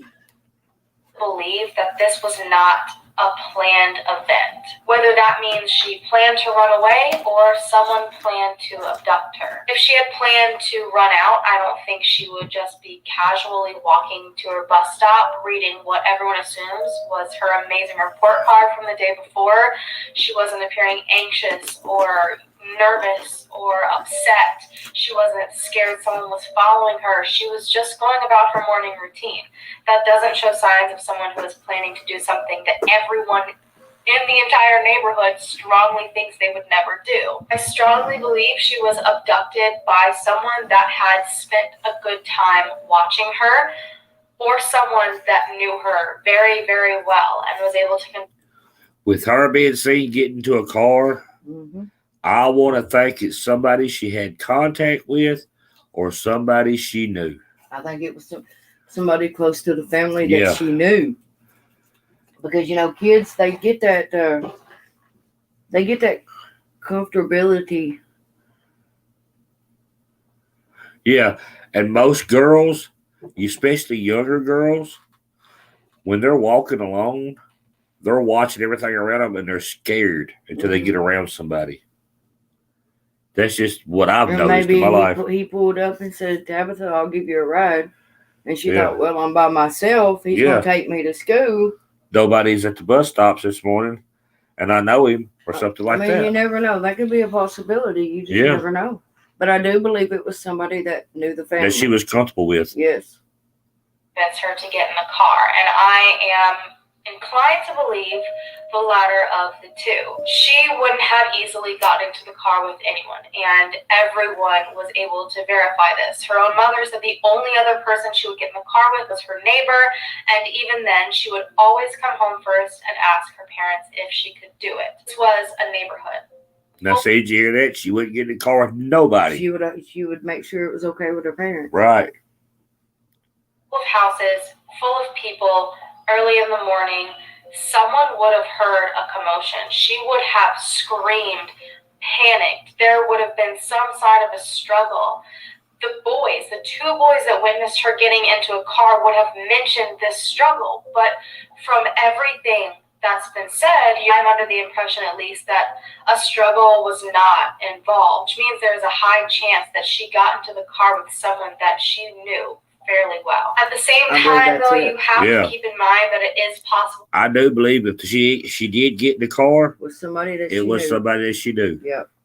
Well, that total strangers that aren't familiar with the area could still have found out the school bus times and the different schools in the area. This person could have simply. Just like I said, okay, the most popular back in 2003 was a site called MySpace. Oh, I forgot about MySpace. Yeah. MySpace had an accident. It deleted 12 years ago of chats accidentally. Wow. That's crazy. That is true. I forgot about that. Yeah, I did too. Been canvassing the area based on those school bus times in hopes of stumbling upon the perfect target. And it just so happened that Tabitha was the one they passed by while she was walking to her bus stop alone. But again, I'm pretty sure she would have put up a fight. And the fact that all these people see her, she was on the same road where this man had his door open and he didn't hear me screaming, he didn't hear anything. It just really makes me question the entire situation and how close she was with this person that might have taken her. When it comes to Juan and the man that they are, I'm pretty sure still searching for, it will always bother me when someone in specific is called out and they choose not to come forward. Now, I'm aware at this point, a lot of people are. And remember, the one that drove the red car, he wouldn't help search. Nope. And he wouldn't talk to him or nothing. No, he didn't want nothing to do with law enforcement, period. Very scared of being wrongfully pinned to things by police. However, when your face is being Thank you, Baba T. His was all over the news, it's on multiple websites, and you're being told you need to come to police to answer questions because they can't find you. There's just something wrong with that. What are you trying to hide? What does Juan have to hide to the point where no one who knows him will come forward and tell everyone where he's at. I just find it so strange that if you're not guilty of something, So, why won't you come forward? So everybody around this man is protecting him. What it seems like.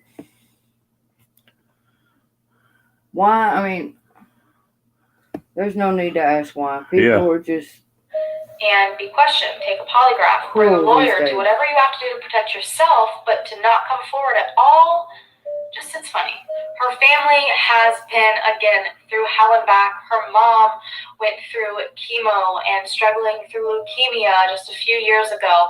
As far as I know, she is okay right now, but I mean, it's like they just keep being hit with blows, but they still remain, it seems like these sweetest and most kind and hopeful people. They honestly have no idea how they do it at all.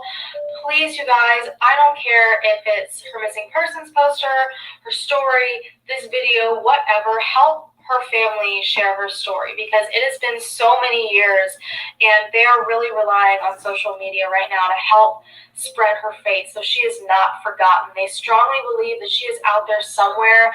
As I said briefly before, human trafficking is definitely a possibility. She was possibly seen in the exact same area at the exact same time by two completely separate people, with an older man and with another younger girl. That is incredibly alarming and reeks of trafficking, honestly. She could be out there. Someone might know something. Spread this video as far as you can. Spread her face, her name as far as you can, and let's help this family out. They've done so much over the years.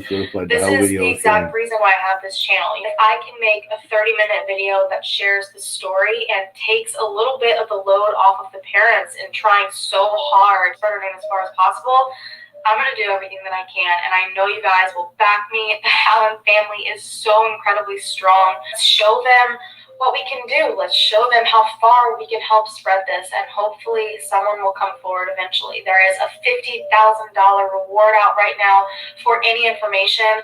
I will have the numbers listed down below that you can contact. Don't forget as well, there is Crime Stoppers, and Crime Stoppers is completely anonymous. You literally put in your bank account. If this information helps, the money is wired straight to you, no questions asked. Thank you guys so much for watching this video. Don't forget to give it a big thumbs up. If anybody out there is seeing this, listening to this, watching this, and you know of this case, or you know about this Tabitha Tuders, call 1-800-TBI-FIND. And does anybody have any input on what we listened to so far? Tomorrow we're going to get into the suspects. Yeah. We got some more, a little bit for tonight. Are you going to play another one tonight? Probably just 20, 30 minutes. I'm trying to find one here that I listened to earlier, and it was pretty good. Is anybody? Yeah. 12 years sounds like a government cover-up. It does make it sound suspicious, don't it?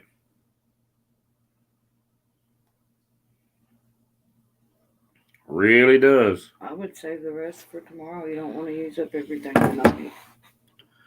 I'm just saying, you can do what you want, but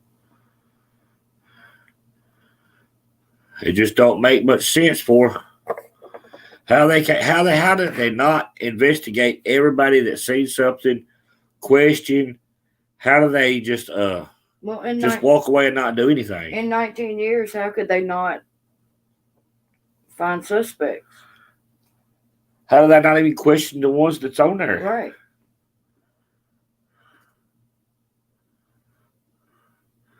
In 19 years, they have found nothing. Not one thing. Jimmy Elself sounds like Hillary. In 19 years, they ain't found nothing. No stitch of clothing, no glove, no hair, no nothing. It kind of sounds like this is a different type of case, but the one that happened right here in this town. Yeah. About 5 years ago. Yeah. This woman, how old was she? She was 22? She was 22 22. years old. She had a baby that was 6 months old. Mm-hmm. She was with this guy. They were having trouble. They wasn't married or anything. So she was going, well, she moved out and took the baby with her. They were still seeing each other. They hadn't broke up. Well, she had planned not to go the weekend that she went. Well, she chose to go anyway. He had called her, got her down there, something. Anyway, she ended up there. Her and the baby were there for a total of 3 or 4 hours. This guy runs in with a gun. Well, a woman knocks on the door to get the girl and the guy to answer the door. They answer the door. A guy rushes in with a gun. The baby is in the crib in the bedroom, but he shoots the girl. It goes through her head. They had to life flight her to Nashville. She didn't make it. The guy got grazed by the bullet, so he just went to the emergency room up here. The baby was safe, thank God. But they never found out who the guy and the girl was, and there's video footage of it. And to this day, nobody knows what happened or why it even happened. Or who it was. Or who the guy was, the guy and the girl. And on the video, you can clearly see them. Like, you can make them out and everything. And they still ain't figured it out. And just like right here, Jim L. Sell says, I do believe it. I do believe law enforcement covers up a lot of missing cases and crimes and stuff that happens. I believe they do too.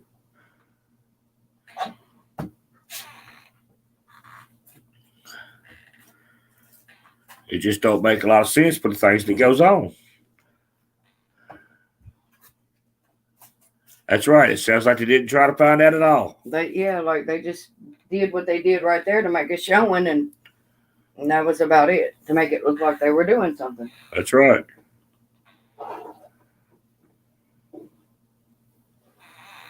Kids just come up missing. Out of nowhere. And that's right. Bad publicity and all that stuff. They just like they didn't do nothing. Didn't even really try. They said they searched and searched and searched. But within 9 hours, yeah, it'd be hard to find her in the neighborhood, I think.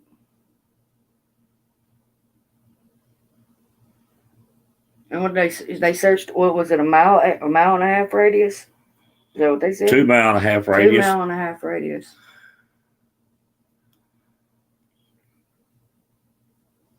They didn't do enough. Don't listen to them much at all. Seemed like they just walked around and didn't do much.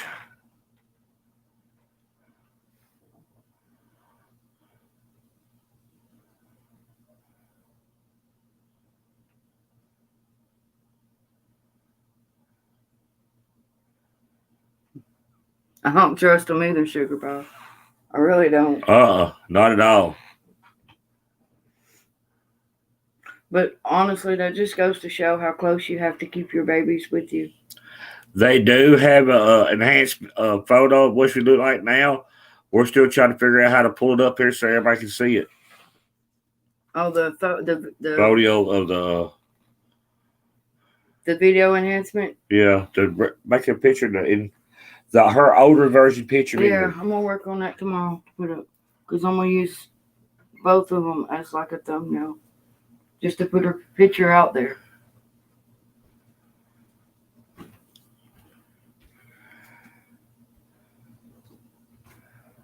Okay, here's a little one here that we listen to, y'all. It's 26 minutes long. It's called The Disappearance of Tabitha Tuders.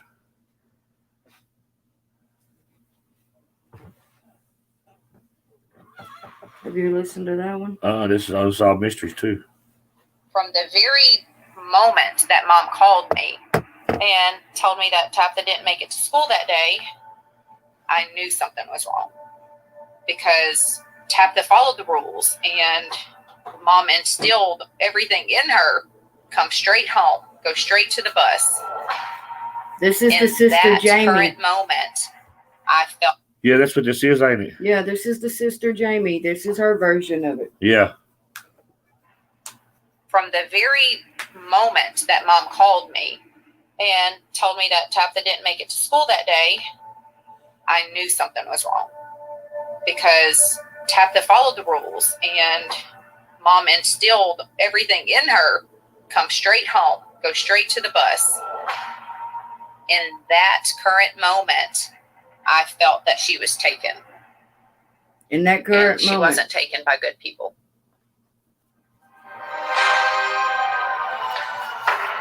In a quiet neighborhood in East Nashville, Tennessee, a large poster hangs over the porch of a modest family home. It's the photo of young Tabitha Tuders. In 2003, Tabitha is 13 when she heads off to school one Tuesday in April. She misses her bus that morning, and no one knows why. She also doesn't show up for school. And by the end of that Tuesday afternoon, everyone is desperately searching for Tabitha.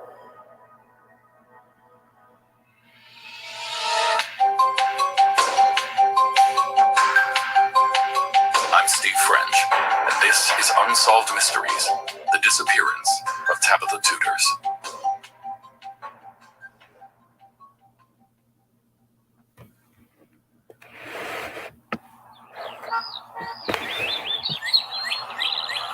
It's 7:30 a.m. at the Nashville home of 13-year-old.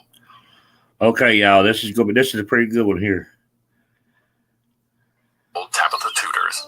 School mornings are always busy at this house on Lillian Street, where Tabitha lives with her mom, Deborah, her dad, Bo, and her older sister, Jamie. Mom always got up before everyone else and left for work. Dad would get up afterwards. That particular morning, Dad woke up and woke her up, told her to get ready for school, and then he left.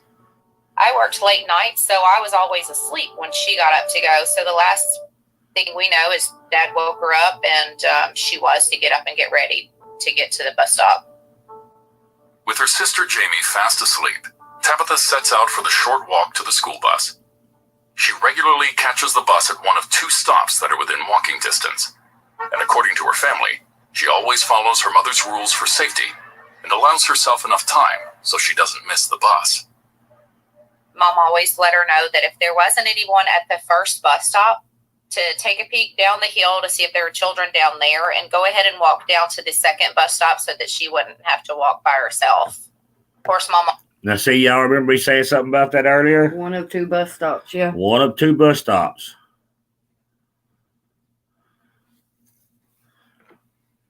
Always told us not to talk to strangers and prepared us for those types of things. But as far as the bus stop goes, those are her rules. Just don't wait by yourself. Later that Tuesday, Tabitha's mom, Deborah, returns home from her early morning work shift. But later that afternoon, she begins to realize something is very wrong. I got home from work every day at 1 o'clock. She gets home at 4. Then when she did get home at 4, I gave her just a few more minutes to make it down the hill to the house. And then by the end, I knew something was wrong because she was never late. She was always on time. Typically, she would walk through the door at the same time every day. So this particular day, she did not walk through the door. So Mom gave it a little bit of time just in case the bus was running late. And Tabitha still didn't get there. So she went up to the school to try to get in and see if there was anybody there, if anybody had any answers. I went to the school. And when the first time I went up there, I couldn't get nobody to. See, you hear the pain in that mama's voice. Mm-hmm. Yeah. This right here is sad. You could just hear it in her. The door, then finally I was able to get in, but I couldn't find nobody. So I left. I came back home. I called my husband and told my husband that something was wrong because Tabitha wasn't home. So we went back to the school when he got there. And a custodian finally let us in. And I asked the guy, I said, "Sir, is there anybody else in this school besides you?" And he said, "There's a teacher and some kids around the corner." And I told my husband, I said, "Just pray that she's down there." And we went around there and we talked to that teacher, which was one of her teachers. And he said that she wasn't there all day. Over 8 hours have passed. Can you imagine after you get there to school, like I said earlier, and that teacher's saying, "Oh, she ain't been here all day." That'd have been the moment I'd have dropped to my knees. For real. Since Tabitha left the house, did the young teenagers simply skip school and run off somewhere? Her parents and sister Jamie instantly dismissed that theory as highly unlikely. We come from a good family, and Tabitha really never had anything to run from. She didn't get Unlikely. Okay, this here's where it's explained. She never had nothing to run from. We come from a good family, and Tabitha really never had anything to run from. She didn't get in trouble. She made good grades, had the best parents we could ask for. She was more like a little homebody. She was always with me, except for when we were at school and work. She loved to read to the neighbors. She laughed a lot. She joked a lot. She had joke books. Did you hear that? She loved to read to the neighbors. Read to the neighbors. You know, that kid, she wouldn't run away nowhere. No. If she was comfortable where she's sitting around reading to the neighbors and stuff, you know. Books, and we would just find her randomly just coming up wanting to tell you a joke out of her book or read you a joke. You know, Tabitha was a petite little girl. She was so tiny.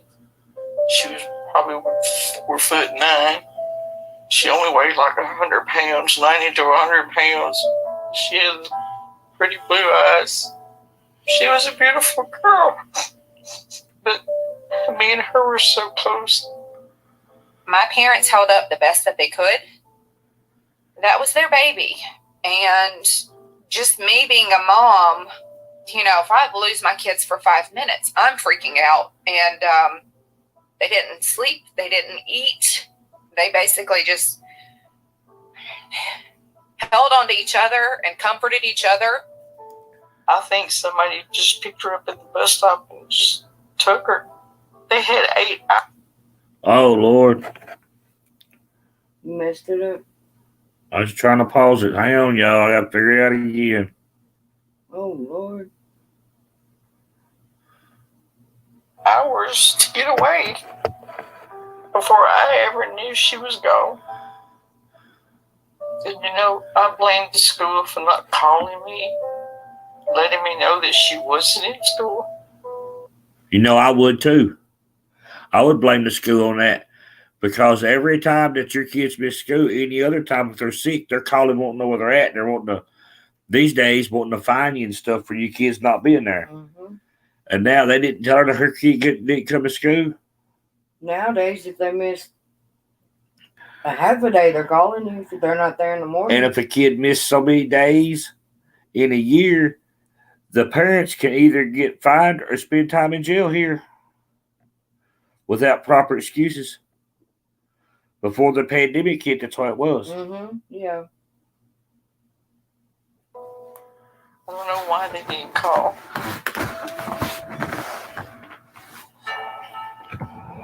The Metropolitan Nashville Police are immediately called in on what will become one of the biggest missing persons cases in the city's history. Tabitha would have been missing at that point probably about 9 or 10 hours, because she left the house at about 8 a.m. and nobody realized she was missing until after 4 p.m. Matthew Filter is a detective with the Metro Nashville Police Department, and he's currently in charge of Tabitha's case. At the time of her disappearance, Detective Filter was a uniformed officer in the patrol division. She disappeared right near her home, between her home and her school bus stop. So the search initially, in the initial days, was heavily focused on the neighborhood that she lived in. In 2003, East Nashville was what I would call more of a urban type setting neighborhood. It was very, very close to the downtown area. They went all out with the search. I mean, they did everything and utilized every tool that they had available at the time. It consisted of not only checking yards, but knocking on doors, talking to people, using dogs to try to... Yeah, but why would you have regular beat cops, just regular cops at first, taking over a missing person case? Shouldn't there be a separate division just to take care of the missing person and the question and stuff like that? inside the sheriff's office or something like that? I would think so. But they put it straight on like the regular beat cops. See, listen. Like TBI or something. Find Yeah. her scent, doing water searches. I mean, you name it, and they did it. We, as the family, set up like a command center at one of the local churches, and we made missing persons posters, knocked on doors, put them on telephone poles in businesses, wherever anybody would let us drop off a picture, we would. As detectives dig into their investigation, there are few witnesses and even fewer clues. They have no idea if Tabitha was abducted or if she is a runaway, but all the evidence seems to suggest foul play.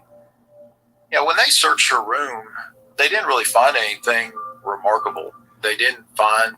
Okay, y'all, they're fixing to bring them initials out again. Listen to the second set of initials and see if we can figure out what kind of stuff that would mean. That she had taken any clothes with her. They didn't find that makeup or anything had been taken. What little bit of cash money that she had was actually in the room. She didn't take that with her. There was no indication that she had packed up and left or intended on being gone for a long period of time. The only real piece of evidence that they found inside the room that is still kind of a mystery to us today was they found a handwritten note that just had the initials TDT and MTL. Investigators are confident that TDT stands for Tabitha Danielle Tuders, but the initials MTL are a mystery. They looked at all. See, I wonder what MTL could mean. Would that be somebody she is talking to? Or could that be initials for a site? Could that be initials for anything? Well, they said it looked like, you know, how you would do your initials on the tree. Or, Yeah. So I think it's somebody else's initials, but the question is, who could they be? Yeah, who could they be? Because to this day, they haven't found The out. students that she went to school with and people that were within her circle of friends, and nobody had the initials MTL. Tabitha's family also tries to figure out the meaning behind those cryptic initials. There was a family friend, their son had those same initials, but we aren't certain that those initials were meant for him. A family friend with those initials? A family friend, which means she would have known him. Like, You like Jimmy said, sound like a boyfriend or somebody she likes. yeah, she would have been comfortable with him. Yeah. And he very well could have been older and have a car. You know, because sometimes young girls do have crushes on older guys. Well, they didn't say how old that guy Yeah, was. they didn't. But, I don't know. I feel like they should have dug deeper into that. Well, we're going to listen to some more of it. He was younger than Tabitha, but I don't think they ever called him in to do any questioning or investigating on that. A canvass of the neighborhood turns up only a couple of witnesses who claim to have seen Tabitha in the moments before she vanished. So the lady on the corner house, she said that she did see her that morning walking to the bus stop. But going down to the second bus stop, there was a gentleman that lived on the left-hand side, Mr. Manning, and he said that she was walking down the hill with a piece of paper in her hand. From there, he basically said he shut his door and did not see her after that. And then there was a little boy at the... See, I don't get that. I seen her walking down the hill with a piece of paper. But I just shut my door and turned around and walked off. But I knew she was supposed to be at the top of the hill catching the bus. That's crazy. It don't make sense to me. Look, if we lived in a neighborhood like that, and you see this kid every day walking back and forth to the bus stop, you know their routine, you know what they're supposed to be doing. Why would you not watch that child at least until she got out of your sight to make sure she was okay? Especially the way my mind works. If she's walking to the top of the hill to catch the bus, she turn around and come back. What's wrong? Something's wrong. Yeah. Either she forgot something, Yeah. There's a reason why. Maybe you wouldn't even ask why. Maybe you would You just wonder. watch. Yeah, wonder what's wrong with her. Yeah, and watch until she gets back the other direction or something, Yeah, I mean, if you live in a neighborhood and it's kids like that, you should look out for each other's children. that's right. That's the point that I'm trying to make. That is exactly right. Second bus stop who said that he witnessed her getting into a red vehicle. He saw Tabitha walking towards the bus stop. Now, he said that he saw a red car pull up next to her, and Tabitha got into the car with him, or he believed that Tabitha got in the car because the car drove off and she was gone. The only thing he described it as a red, kind of a sportier looking car, and it looked like there was an African-American male driver. She was always taught to not get in a car with a stranger. So it had to be An somebody African male driver. that she knew if that would have been said. Because I don't think no other way she would have got in the car. There was no screaming or there was no fight scene or anything. And I don't know if he actually saw her get in the car, but I think he just made the assumption that she did because she wasn't there any longer. Even though he was the only person at the bus stop that claimed to have seen this, one of the things that does lend some credibility to his statement is when they were doing an initial search using tracking dogs, the dogs ran the track and followed Tabitha's trail all the way to this point where the students saw the red car pull up to Tabitha. That's where the dogs lost her scent. Since Tabitha wouldn't just get in a car with a stranger. So the dogs lost the scent right where the car was seen. Okay. Oh, my question is, if somebody says they see that little girl talking to somebody in that red car, the dog follows the scent to that spot where that car was. Why wouldn't you hunt every red car in that neighborhood? Why wouldn't you hunt every red car that's in the vicinity within so many miles? Right. Why would there not have been a tag number gotten? Right. I keep going back to that. Why did nobody not get a tag number? That's right. Whether they knew or not, you should have got that tag number. That's Police right. believe the driver may be someone known to her. They gather the best possible description from the young witness.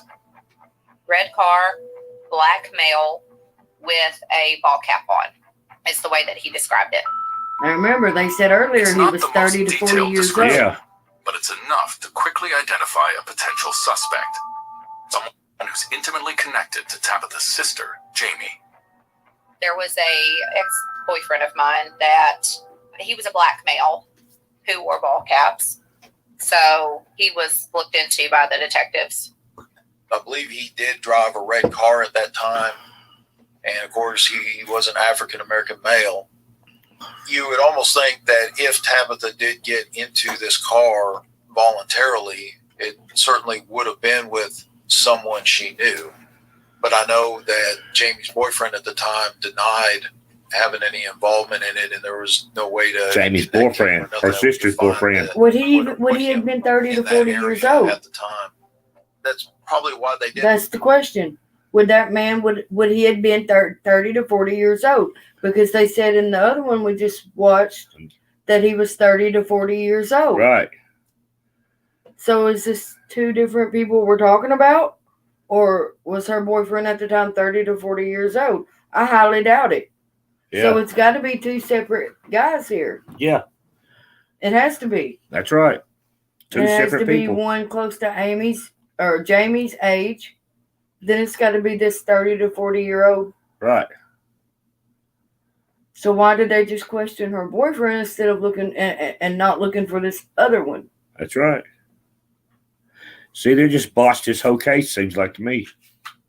They didn't look at him too hard because I think he had to punch out on the time clock or something, and he would have been punching out right about the time she would have been walking to the school bus, and I don't think they felt that he would have been able to drive from his place of work to where she was last seen within that time frame. Yeah, so he went through interview process just the same as all of us family members did. He submitted to a polygraph and he was cleared, I guess, through the process of the polygraph and the interviews. So who was the driver of that red car? I would have to say that she got picked up in that red car, and she had to know the person that was driving that car at the time. And whoever that person is, that would be the primary key to unlocking the mystery. If, in fact, she did get into this red car. So then the family would need to stop and think, do I know a black male that could be in their 30s? 30s to 40s. Because if it's somebody she knew, then I would assume that the family knew him also, right? Right. Because if she knew him, the family had to know him. Maybe they could just be forgetting. I don't know. Like, I've never been in that situation. I know my head would be messed up. But then I would also try to remember everybody that Anybody you've ever had contact with. Yeah, that. So, you know. Car, what happened or what was being done to make her get into this car, basically? Did the person on the inside have a gun and said, get in? Or did your mom's hurt, I have to take you to your mom? Or, we've gone through all of these different scenarios of what would have made her get into a car with someone that she didn't know. And we're not sure. And what happened to Tabitha after she was abducted is also a mystery.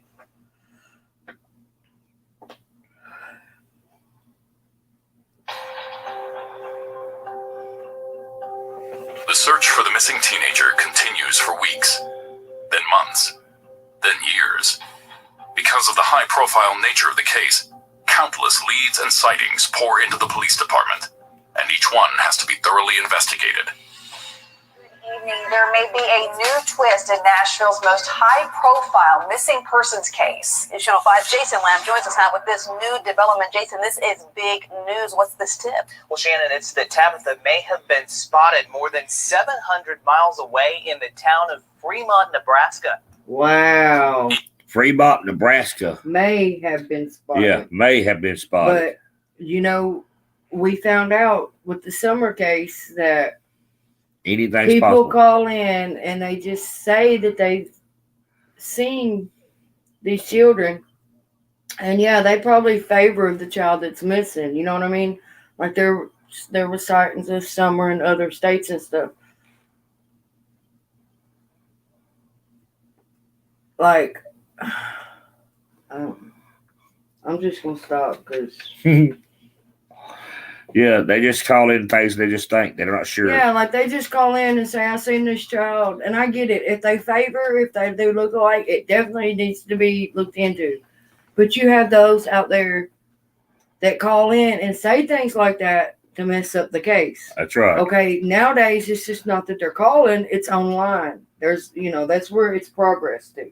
That's where I'm trying to go. Each lead is followed up no matter how far away from Nashville, and detectives come up empty. Hi, everyone. The latest tip on where to find Tabitha Tuders may have been part of an overseas scam. Tuders is the missing 13-year-old from East Nashville. New at 6, Police tell News Channel 5's Mark Bellinger how a man may have been trying to use the Tuders case to hitch a free ride to the United States. That's the stuff I'm talking about. Right. Tabitha's family find themselves riding a roller coaster of hope and despair with each new development. We did have a particular tip that came in Las Vegas. We looked at pictures of this certain person, and my family actually made a trip out to Las Vegas to try and see this girl, and they come back with no success. But every day I see someone that I have to question myself. I create scenarios in my Now, y'all, this part is kind of sad. Yeah, it is. head, I think. But I'll pass someone, and I know it's not her. I know it's not her, but I have to turn around and I have to go back just so that I can see that person one more time to convince myself that it's not her. Other leads have pointed to a library where it was reported that Tabitha might have been using a computer to Now, this is what we was talking about, Just Legs. If you're still in here. go into chat rooms before she was abducted. But that is ultimately another dead end. Good evening. A teenage girl possibly abducted and pushed into sex trafficking. That is what police now think happened to Tabitha Tuders nearly 17 years ago. News Force Joshua Cole is live where police are focusing their search for answers now. And Joshua, who police believe did this? When I talked with the lead detective here today, he tells me that even after 17 years, he remains hopeful that she could be alive.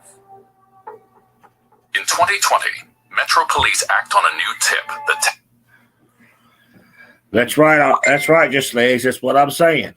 There's a lot. There's a lot they haven't checked. There's a lot that they went wrong with this case. A lot.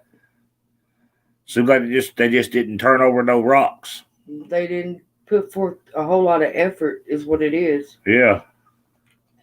that Tabitha's disappearance may be connected to a sprawling piece of rural property in Hickman County, 60 miles southwest of Nashville. A search takes place on a 6-acre plot of wooded land where there is a small abandoned home. Like the promising leads that came before it, this latest search doesn't yield any sign of Tabitha or any hint as to what happened to her. For the Nashville police, Did the they say investigation Hickman has been a County? long and difficult challenge. Yes.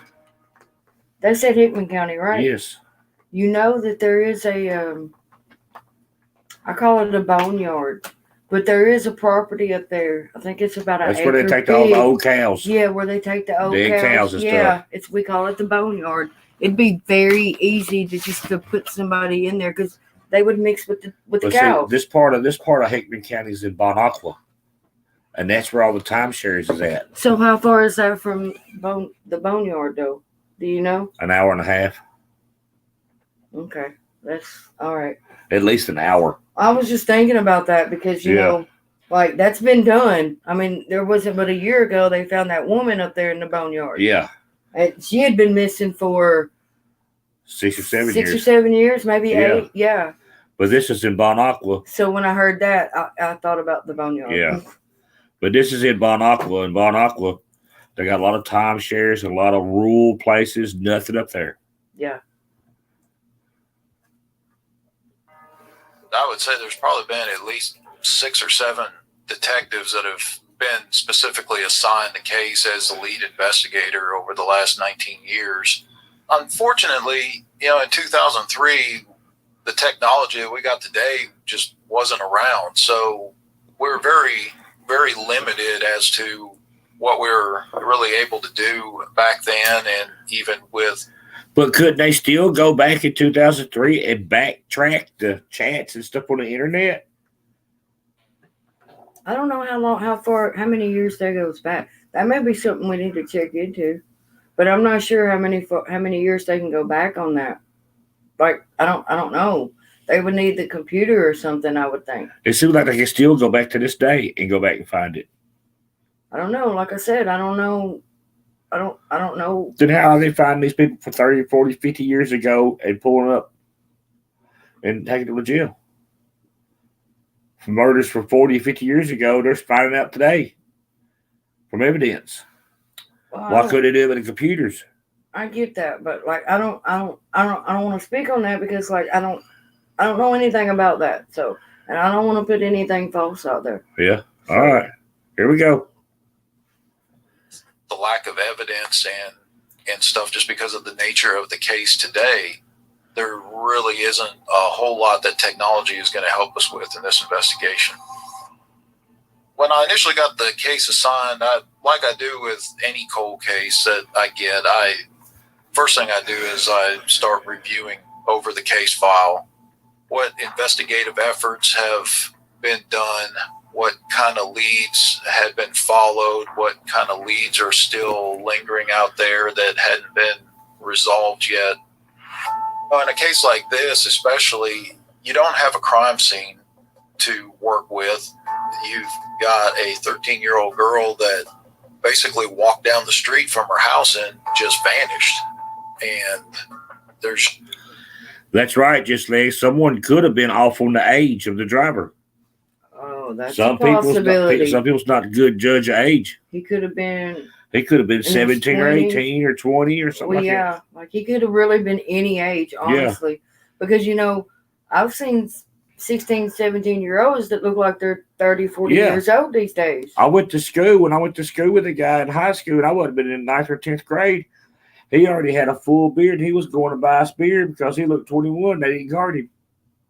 Since when, Yeah. like, he could have really been any age, but I feel like she knew that person, like. Yeah, I feel like she knew him to get in the car with him. Other than that, she'd have took off running or Because screaming or look, something. that baby, she obviously had a good upbringing. The family was close. She was being raised really well. Yeah. It seemed like they was doing a really good job with her. It does.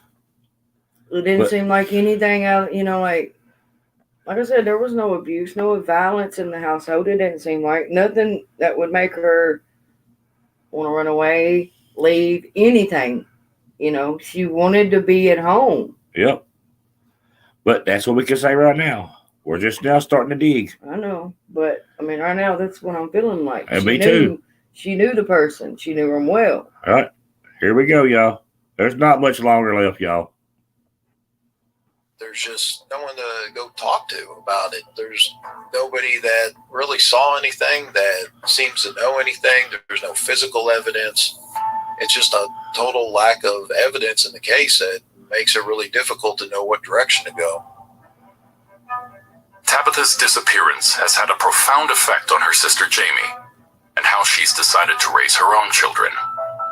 I tried to make them understand because my older two were around 1 year old when she come up missing, and over their entire life, Okay, hang on. able to. So Her older two was 1 year old when she come up missing. So she was old enough to have children. But we don't know how old. Yeah. So we're going to have to find that out too. Yeah, we got to dig in that. Figure out how old she was when she had kids and how old she was when Tabitha I'm left. kind of interested in finding out how old the sister Jamie was when she went missing. And I'm interested in her boyfriend, and I'm interested in the one that drove the red car, stayed at the house. Yeah. That's what I'm interested in. That's what I got to dig into and figure out. All right, y'all. To have a sleepover. If kids wanted to hang out with my kids, they have to come to my house. And, I never dropped them off at the mall. And when they went skating, I went skating with them because I was always in fear that something was going to happen to my kids. So I turned into that helicopter mom. More so, I feel, because of what happened to Tabitha. I've always had a fear that someone was going to take my kids away from me also. For Tabitha's family, there has been no closure and no resolution. But the memories are still vivid, and their hope has barely diminished. I 100% have hope that she will still be alive, but so many things have gone through my head. Maybe to make myself feel better about her not being home, but definitely I haven't dismissed the fact that she could be with a family, but I've also not dismissed the fact that she could be in a very bad situation. We were always together except for, I'm going to cry. This is sad, y'all. Except for work or school. And then when we go places, she was singing in the car and everything. And then when she come up missing, when I was driving the car, I could hear her sitting over singing. And I just start laughing because she would look at me and laugh. It was, that was all the time. I miss my daughter so much. Mom and Dad still have the same little tiny house, and they've always said over the years that they'll never leave because if Tabitha does so happen to get away, she needs to know where to come back home to, and that's the only home that she had ever known. So there's... Do y'all remember me talking about that the other day? Remember me saying I could never leave the house? Mm-hmm. See? They did eventually move, though. But they still own it. They own the house, yeah. But they did eventually move. Yeah. It's not been but just a few years back, but they did. But they do still own the house. The poster is still on the front porch. That's just sad. They're scared to move and leave that place because she may not know where to where to find us. She still got her stuff in her room, and I don't know, all her little trinkets. I just go in there and dust.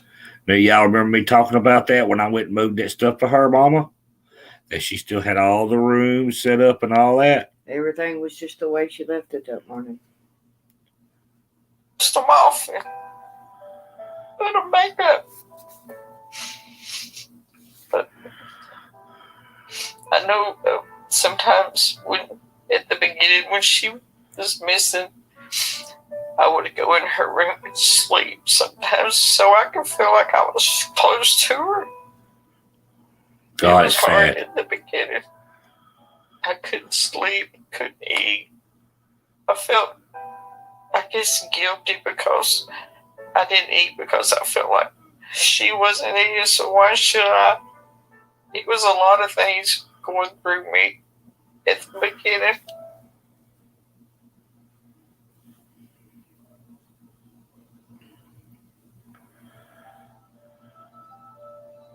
To solve this case, what it's going to take is someone to come forward. I know that there is somebody out there. I know there's at least one person out there that knows what happened to her. And I would be willing to bet that there's other people, especially after 19 years, that know what happened to her.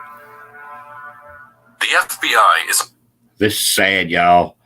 But yeah, you got to think there is somebody out there that knows something that's just not saying. Yep, somebody knows. Somebody seen it. They're just not talking.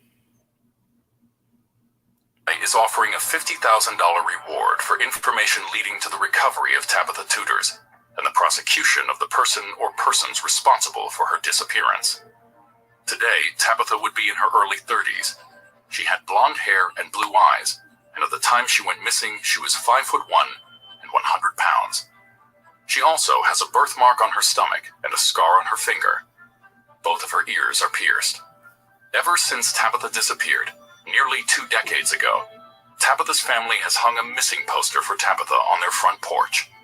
A beacon to remind the world that they have not given up on finding their missing daughter. You know, for us, we do. We hold on to hope. We hold on to faith that we're going to get her back one day. And seeing the efforts that we have made to keep her out there and in the public eye and all the things that we've done to try and find her, I feel pretty positive that she would be proud and that she would feel loved and that she would feel important. We still love her, no matter what. If she could just please come home. We miss her so much. She knows I love her. She knows that we would never stop loving her. Just want to say, if, you know, whoever's got her, please just let her come home. Somebody out there knows something and they gotta give. They gotta give one day. I believe she's still here. I just don't know where she's at.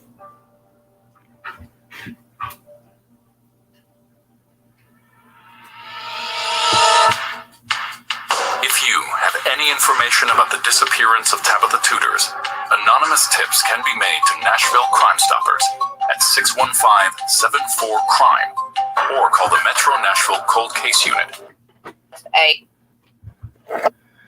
Now, y'all, if this story right here don't touch your heart, I know there's not a whole lot of us in here, but man. But look, it was another blonde hair, blue eyed girl. It was another blonde haired, blue eyed girl, like she said. And this is just sad. This case should touch everybody's heart. And we just need to dig, and try to bring some light to this. This is one of the saddest stories I've heard in a long time. I never paid much attention to it until I started going through it the last couple of days. And this story is sad, y'all.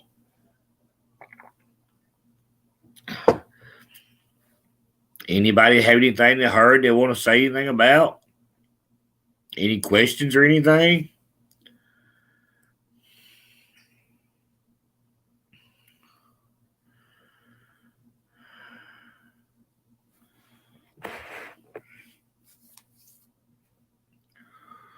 we're really going to start digging in tomorrow, y'all. We're going to really start digging into this. I would think so, Jim Mel South. I would really think that something should have been found somewhere. All the building they're doing down there, all the new houses, all the stuff they're doing, they should have found something. Because in that area right there, it's all new stuff now.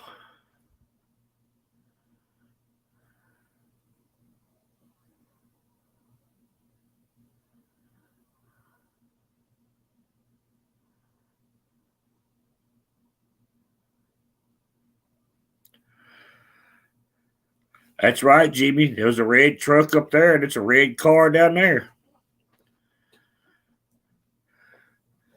And Jimmy, I'm right. It's right. All the building and everything, because Nashville's growing up so big now, they're working all over that area.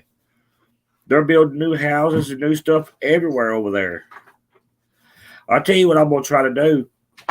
I'm going to try to pull up the area on the computer, and that way you can pinpoint where the house was and look at it that way. I'm going to try to Google and the area right there and try to pull it up so you can see an overview on it, and we can all look at it.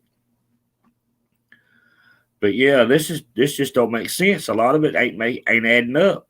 It seems like the police haven't done their job.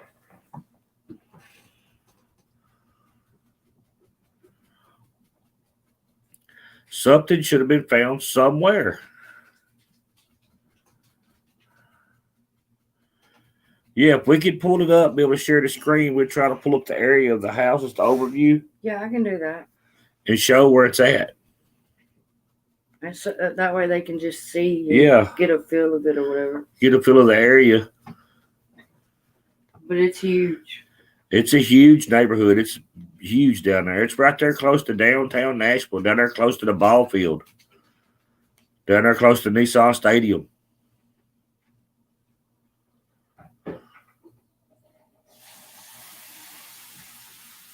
But y'all, this is just a touch. Just a touch of what we're fixing to get into. And I hope everybody enjoyed it. And we are going to get some more stuff together, get in more detail with it, and try to figure out stuff that we can actually share on the screen. So that first video we watched, she's on that video. She said share it and all that. I'm going to try to go back to some of her stuff. And maybe we can pull up some more videos on it. And that way we can share it on the screen. This was, at least they know, they're filled in on the gist of the case. Anyway, they know the basics. That's what we're trying to do tonight. Get y'all the basics of where we're going and what we're fixing to do. Get you familiar with it a little bit. Get you familiar with the case. You hadn't never heard about it, Jim Mel? We're fixing to hear a lot about it, ain't we? We're going to dig into it. And if y'all want to go in there and find stuff to send to me to talk about it, go ahead. You know the email. We all do it together.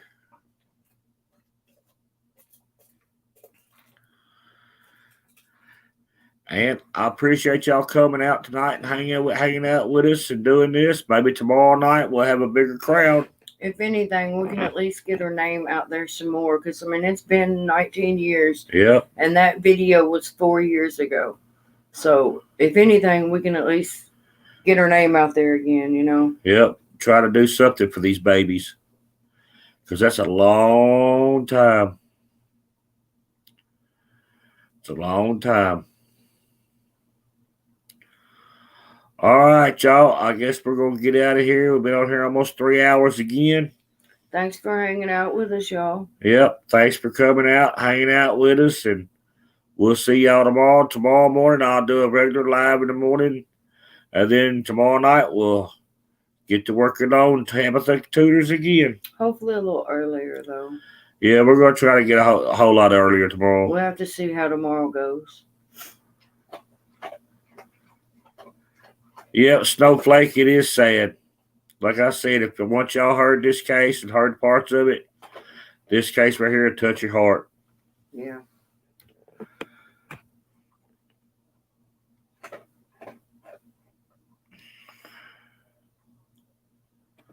Jimmy said, hey, why does when I go to live stream, it tells me that there's an error? Is he using StreamYard? Jimmy, are you using StreamYard?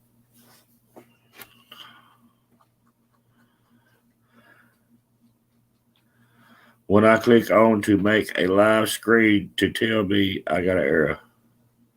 Are you using StreamYard or what, Jimmy? If he's using StreamYard, he has to connect to StreamYard with his YouTube. He said, no. What are you using, Jimmy?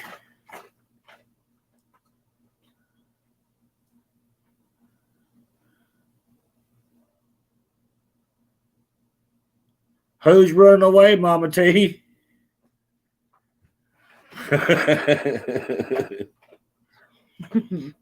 She said, why are you running away? Jamie, honey, the easiest way to do it is download StreamYard and use the free version of it until you can afford to use the... He said just YouTube. It's harder to go through YouTube. It's easier to use StreamYard, to be honest.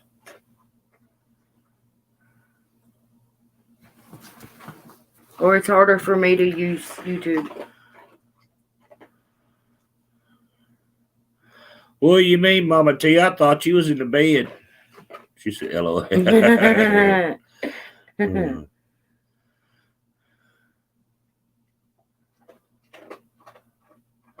said, okay, that's on the Play Store. Yeah, just download it, do your account, use the free version. You get so many hours a month with that. I think what is it, 40 hours? I don't know. But I mean, the free version will do you until you can get the $25 to pay for it. It's just as good. So just download StreamYard. I can't even talk. Make your account, link your YouTube with your StreamYard, and you'll be good to go. How many subs do you have, Jimmy? Yeah, he's got to have so many subs. And if he's using a phone, he's got to have 500 subs, I think it is. I have no clue anymore. I don't think it's 500. I'm not sure how many it is with the phone. Jimmy, how many subs do you have, honey? 29? I don't think that's enough. That could be the problem. Mama T says 50. 50. Okay, we got to get you up some more subs before you can go live.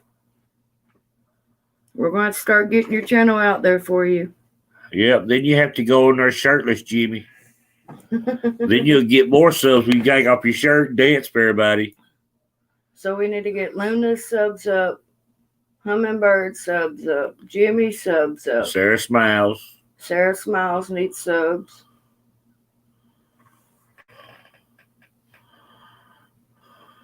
$50 to $100, yeah. We got to get his subs up.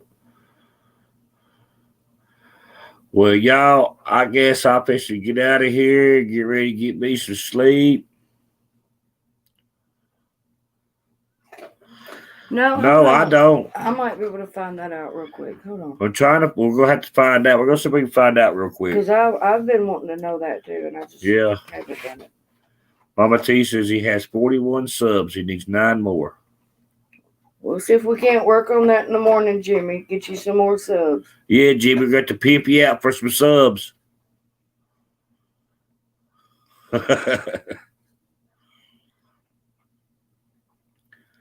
See, because I think they said, did you hear in that video, they said that boy with the red car, there was a red car that used to live with them, and he was close to the family? Yeah. And then all of a sudden, a red car shows up, as somebody sees a red car. That just sounds off to me. I'd like to dig into it and find out who the boy was that had the red car and all that. Because they said he stayed there and had a red car. Yeah, and she knew, she knew him. She was comfortable with him. Yeah.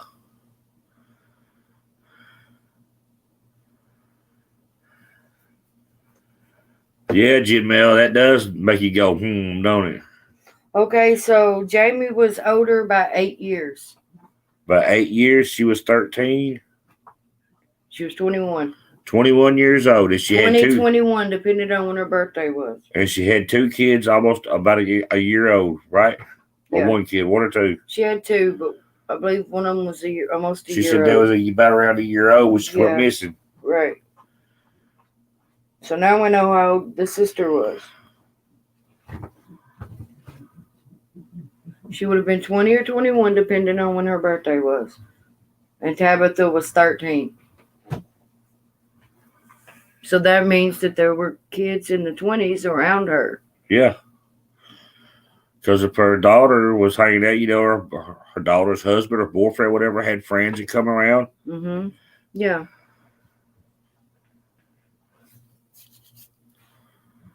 Eight more, Jimmy. All you need is 8 more. 8 more subs and you'll be there.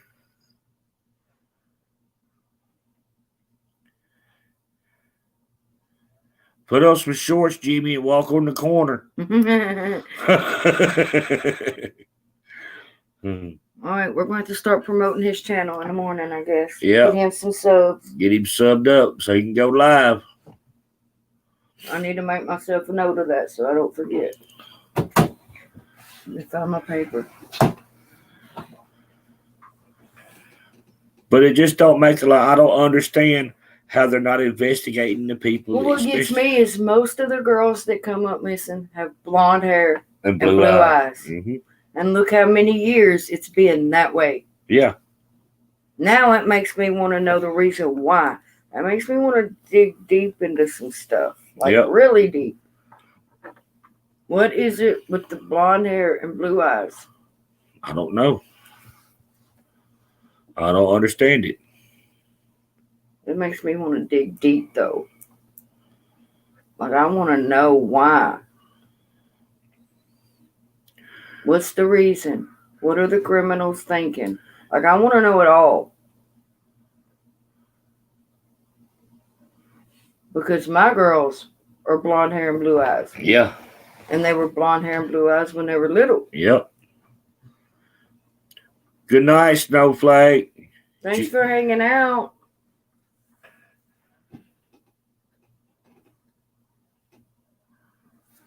At 11? What time is it now? It's 11:30 now. No, not her time. Oh. Well, I have to stay up and watch Mama T. So I hope you're not going to bed right now. Oh.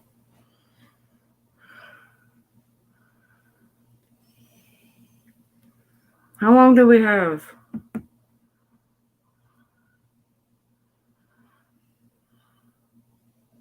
Oh, tomorrow. Oh, no, tomorrow. Okay. See, I was going to stay up. Now he's going to make me go to bed.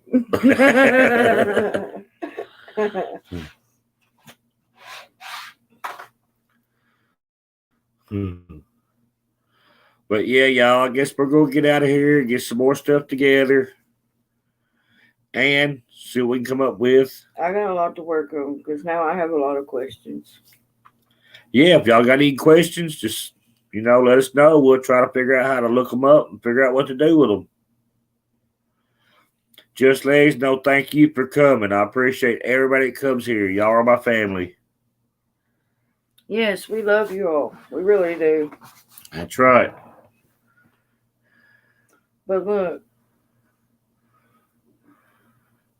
Okay, Mama T, we'll be right away in a few minutes. Is she going live? No. I'm sad now.